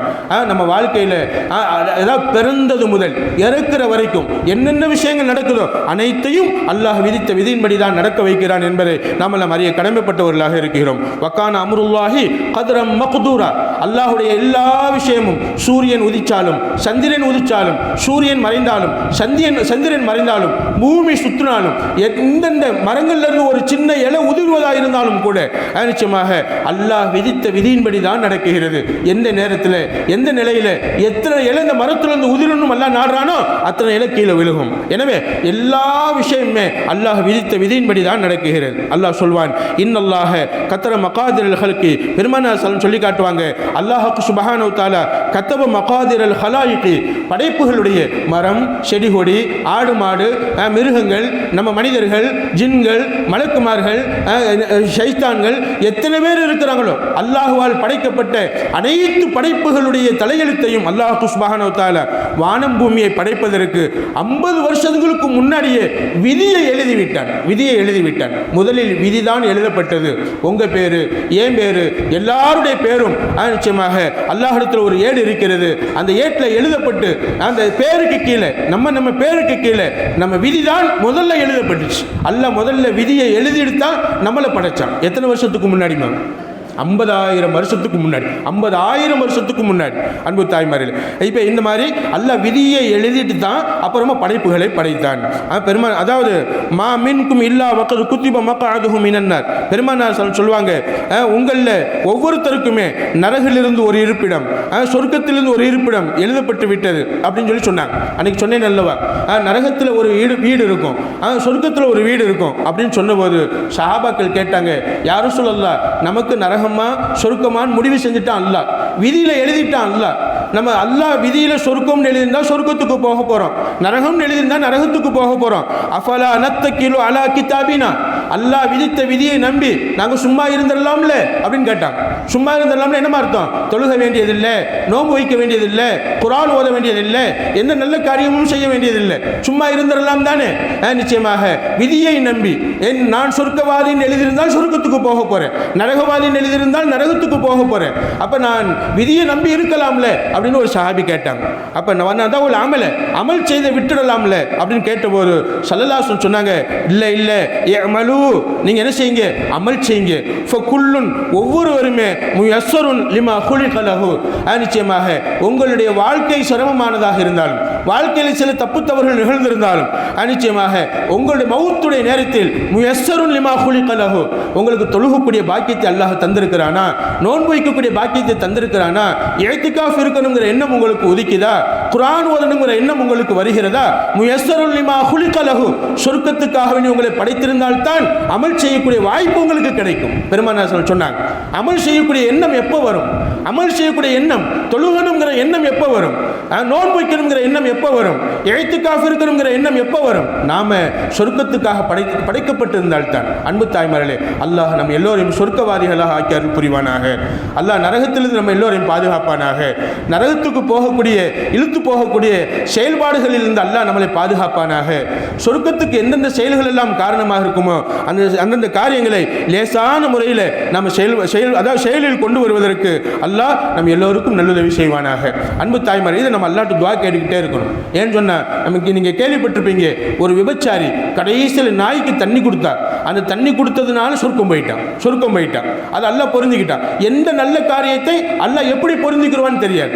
நிச்சயமாக சொர்க்கம் போவதற்கு ஏதாவது ஒரு காரியம் நம்மள்கிட்ட நிகழ்ந்துட்டாலே அல்லாஹ் அதை கொண்டு சொர்க்கத்துக்கு போக வச்சிருவான். ஒரு பெண்மணி வாழ்க்கை பூரா தொழுதுகிட்டு இருந்தாங்க, நல்லது செஞ்சுக்கிட்டே இருந்தாங்க, எந்த தப்பு செய்யவே கிடையாது. ஆனால் அந்த பெண்மணி நரகத்துக்கு போனாங்க. எதனாலமா? பூனையை கட்டி போட்டு, மாஷா அல்லாஹ், பூனையை கட்டி போட்டு அதை துன்பப்படுத்தியதினால், அதுக்குள்ள இறை கொடுக்காததினால், அதாவது அதை நோவினப்படுத்தியதினால், சித்திரவதை செய்ததினால் நிச்சயமாக சொர்க்கத்துக்கு போக வேண்டிய பெண்மணி நரகத்துக்கு போனால், நரகத்துக்கு போக வேண்டிய பெண்மணி சொர்க்கத்துக்கு போனால். இது அல்லாஹ்வுடைய நாட்டம், அல்லாஹ்வுடைய நாட்டம். எனவே நம்ம அல்லாஹ்ட்ட கேட்கணும், அல்லாஹ் நான் என்னுடைய அமல்களை நம்பி இல்லை, கண்டிப்பாக உன்னை நம்பித்தான் இருக்கிறேன். சொர்க்கம் நரகம் என்பது உன்னுடைய முடிவில் தான் இருக்கிறது. என்னுடைய முடிவில் நரகம் என்று நீ எழுதியிருந்தால் அல்லாஹ் நீ மாற்றி எழுதிரு, என்னை மாத்திரு, என் விதியை மாற்று, என்னை சொர்க்கவாதியாக எழுதிரு என்பதாக நம்ம அல்லாஹ்ட்ட துஆ செய்யணும். அப்போ நீங்கள் உங்களுக்கு ஒரு கேள்வி வரலாம், அப்போ விதியை மாற்றி எழுத முடியுமா? விதியை மாற்றலாமா? விதியை மாற்றி எழுதுவதற்கு சக்தி உண்டா? அன்பு தாய்மார்களே, விளக்கங்கள் எழுதுவாங்க. விதி என்பது 2 வகைப்படும். விதி என்பது எத்தனை வகைப்படுமா? 2 வகைப்படும். ஒன்றாவது அரபியில் சொல்லுவாங்க கலா அப்படின்னு சொல்லுவாங்க, தீர்மானிக்கப்பட்டு விட்டது. கலான்னு என்ன அர்த்தம்? முடிவு செய்யப்பட்டு விட்டது, அது நடந்துதான் தீரும், அதில் எந்த விதமான மாற்றமும் கிடையாது, அதில் எந்த விதமான மாற்றமும் கிடையாது. அதுக்கு பேர் விதி, மாற்றப்படாத விதி. ஒன்றாவது என்னமா? மாற்றம் செய்யப்படாத விதி. எதை அல்லாஹ் மாற்றம் செய்யப்படாத விதியாக கலாவாக நிர்ணயிச்சுட்டானோ அது கண்டிப்பாக நம்ம வாழ்க்கையில் நடந்தே தீரும், கண்டிப்பாக நம்ம வாழ்க்கையில் நடந்தே தீரும். இன்னொரு விதி இருக்கிறது, இன்னொரு விதி இருக்கிறது. அதுக்கு பேர் கதிர்னு சொல்லுவாங்க. அதுக்கு பேர் நம்ம கதிர் அப்படின்னு சொல்லுவாங்க. கதிர்ன்றாலும் விதிதான், கலான்றாலும் விதிதான். ஆனால் கலா என்பதற்கு மாற்றம் கிடையாது. கதிர் என்பதற்கு என்ன உண்டுமா? என்ன உண்டுமா? மாற்றம் உண்டு. எப்படின்னு சொன்னால், உதாரணமாக நான் பைக்கில் போய்கிட்டு இருக்கிறேன். நான் பைக்கில் போய்கிட்டு இருக்கும்போது பைக்கிலிருந்து விழுந்து என்னுடைய காலோ என்னுடைய கையோ உடையணும்னு அல்லாஹ் விதியில் எழுதியிருக்கிறேன். அல்லாஹ் பாதுகாக்கணும். அன்பு தாய்மார்களே, உடல் ஆரோக்கியத்தை கொடுக்கணும், எங்கே போனாலும் வந்தால் நல்லா பாதுகாப்பாக இருக்கணும். உதாரணத்துக்கு சொல்ல வருகிறேன், என் விதியில் அல்லாஹ் எழுதியிருக்கிறான்னு வைங்களேன், பைக்கிலிருந்து விழுகணும், கைகால் உடையணும் அப்படின்னு அல்லாஹ் எழுதியிருந்தா அப்படின்னு சொன்னால், அன்பு தாய்மார் பக்கத்தில் எழுதியிருப்பான், இவர் என்ன செஞ்சால், யாருக்காவது தர்மம் செஞ்சால், இவர் துவா செஞ்சால், இவர் இந்த மாதிரி நல்ல காரியத்தில் ஈடுபட்டால் பைக்கில் இருந்து விழுவதை விட்டும் பாதுகாக்கப்படுவார் அப்படின்னு நல்லா எழுதியிருப்பான். அசல் விதி என்னமா? அசல் விதி என்னமா? பைக்கில் இருந்து விழுகணுங்கிறது அசல் விதி. ஆனால் பக்கத்திலே அல்லாஹ் எழுதியிருப்பான். பக்கத்தில் அல்லாஹ் என்னென்னு எழுதியிருப்பான்னு சொன்னால், இவர் இந்த காரியத்தை செய்தால், ஒரு ஏழைக்கு ஏதாவது உதவி செய்தால், அல்லது ஏதாவது துவா செஞ்சால், ஏதாவது நல்லது செஞ்சால், இந்த நன்மையின் காரணத்தினால் இவருடைய விபத்து தவிர்க்கப்படும், இவருடைய கீழே விழுதல் பாதுகாக்கப்படும் என்பதாக அல்லாஹ் கீழே ஒரு அடிக்குறிப்பாக எழுதியிருப்பான். இப்போ என்ன செய்யுமா? கீழே விழுகணுங்கிறது மாற்றப்பட்டு நம்மளை பாதுகாத்துருவான் ரப்பு, நம்மளை பாதுகாத்துருவான் ரப்பு. இதை நான் இஷ்டத்துக்கு சொல்லலை, அல்லாஹ் சொல்லுவான், யம்ஹுல்லாஹு மா யஷா வ யுஸ்பித். அல்லாஹ் விதித்த விதிகளை அழிப்பதற்கும் அவனுக்கு உரிமை உண்டு, வ யுஸ்பித், அந்த விதிகளை அழிக்காமல் வைப்பதற்கும் அவனுக்கு உரிமை உண்டு. விதிகளை அழிப்பதும் விதிகளை அழிக்காமல் வைப்பதும் அது அவனுடைய உரிமை என்பதாக வைந்தஹு உம்முல் கிதாப், எல்லாருடைய விதிகளும் எழுதப்பட்ட ஏடு என்பது அல்லாஹ்ட்ட தான் இருக்கு. அல்லாஹ்ட்ட உள்ள அந்த ஏட்டில் மாற்றுவதும் அப்படியே வைப்பதும் அது அவனுடைய உரிமை என்பதாக அல்லாஹ் சொல்லி காட்டுகிறான். அப்போ என்னமா அர்த்தம்? சில விதிகளை அழிப்பான் அல்லாஹ், சில விதிகளை அப்படி தரிபடித்து வைத்திருவான் அல்லாஹ். இந்த யம்ஹுல்லாஹு மா யஷா வ யுஸ்பித், யுஸ்பித்னா என்ன அர்த்தம்? அதை அழிக்கவே மாட்டான். எதிர்த்த விதி விதி தான், அந்த பேனா எழுதிய விதி என்னவோ கண்டிப்பாக அது நடந்ததே தான் தீரும். அப்போ சில விதி அதில் மாற்றம் கிடையாது. அதுக்கு அரபியில் என்னமா சொல்லுவாங்க? மாற்றம் இல்லாத விதிக்கு என்னமா சொல்லுவாங்க அரபியில்? கலா. மாற்றமுள்ள விதிக்கு அரபியில் என்னமா சொல்லுவாங்க? கதிர். கதிர். இப்போ விதியை நீங்கள் நல்லா புரிஞ்சுக்கிட்டீங்களாம்மா? நல்லா புரிஞ்சுக்கிட்டீங்களா? சில விதி மாற்றமே கிடையாது, சில விதி மாற்றத்துக்கு உட்பட்டது. அந்த மாற்றத்துக்கு உட்பட்ட விதிகளில் அல்லாஹ் நம்ம வாழ்க்கையில் என்னென்ன விஷயங்களை எழுதியிருந்தானோ அதை செய்தால் கண்டிப்பாக என்ன செய்யலாமா? அல்லாஹுக்காக நம்ம என்ன செய்யலாம்? பாதுகாக்கப்படலாம் என்பதை நம்மளை அறிய கடமைப்பட்டவர்களாக இருக்கிறோம். எனவே தான் நல்லா பெருமானார் சொல்லுவாங்க, லா எருத்துல் கலா இல்ல துவா. துவா என்பது விதியையே மாற்றி அமைக்கும் சொன்னார். அஸ்ஸதகத்து தருத்துல் பலா, தர்மம் விதிச்ச விதியை மாற்றி அமைக்கும் சொன்னார். நாம செய்யக்கூடிய துவா விதியை மாற்றும், நாம செய்யக்கூடிய தர்மம் விதியை மாற்றும், தர்மம் தலைகாக்கும் என்பதாக சொன்னார். அப்ப எந்த துவா விதியை மாற்றும்? எந்த விதியை மாற்றும்? எந்த விதியை மாற்றத்துக்கு உட்பட்டதாக அல்லாஹ் எழுதியிருந்தானோ அந்த விதியை மாற்றும் இன்ஷா அல்லாஹ். மாற்றத்துக்கு உட்படாத விதியாக இருந்தால், கலாவாக இருந்தால் அதில் அல்லாஹ் மாற்றம் செய்யவே மாட்டாள். கதிராக இருந்தால், கதிர்னா நிர்ணயிக்குதல் என்பதாக அர்த்தம். கதிர்னா என்ன அர்த்தம்? ஒரு அளவோடு நிர்ணயிக்குதல், இந்த மாதிரி செய்தால் இன்னது ஏற்படும் சொல்லி நிர்ணயம் செய்தல். இதுக்கு பேர் தான் கதிர்.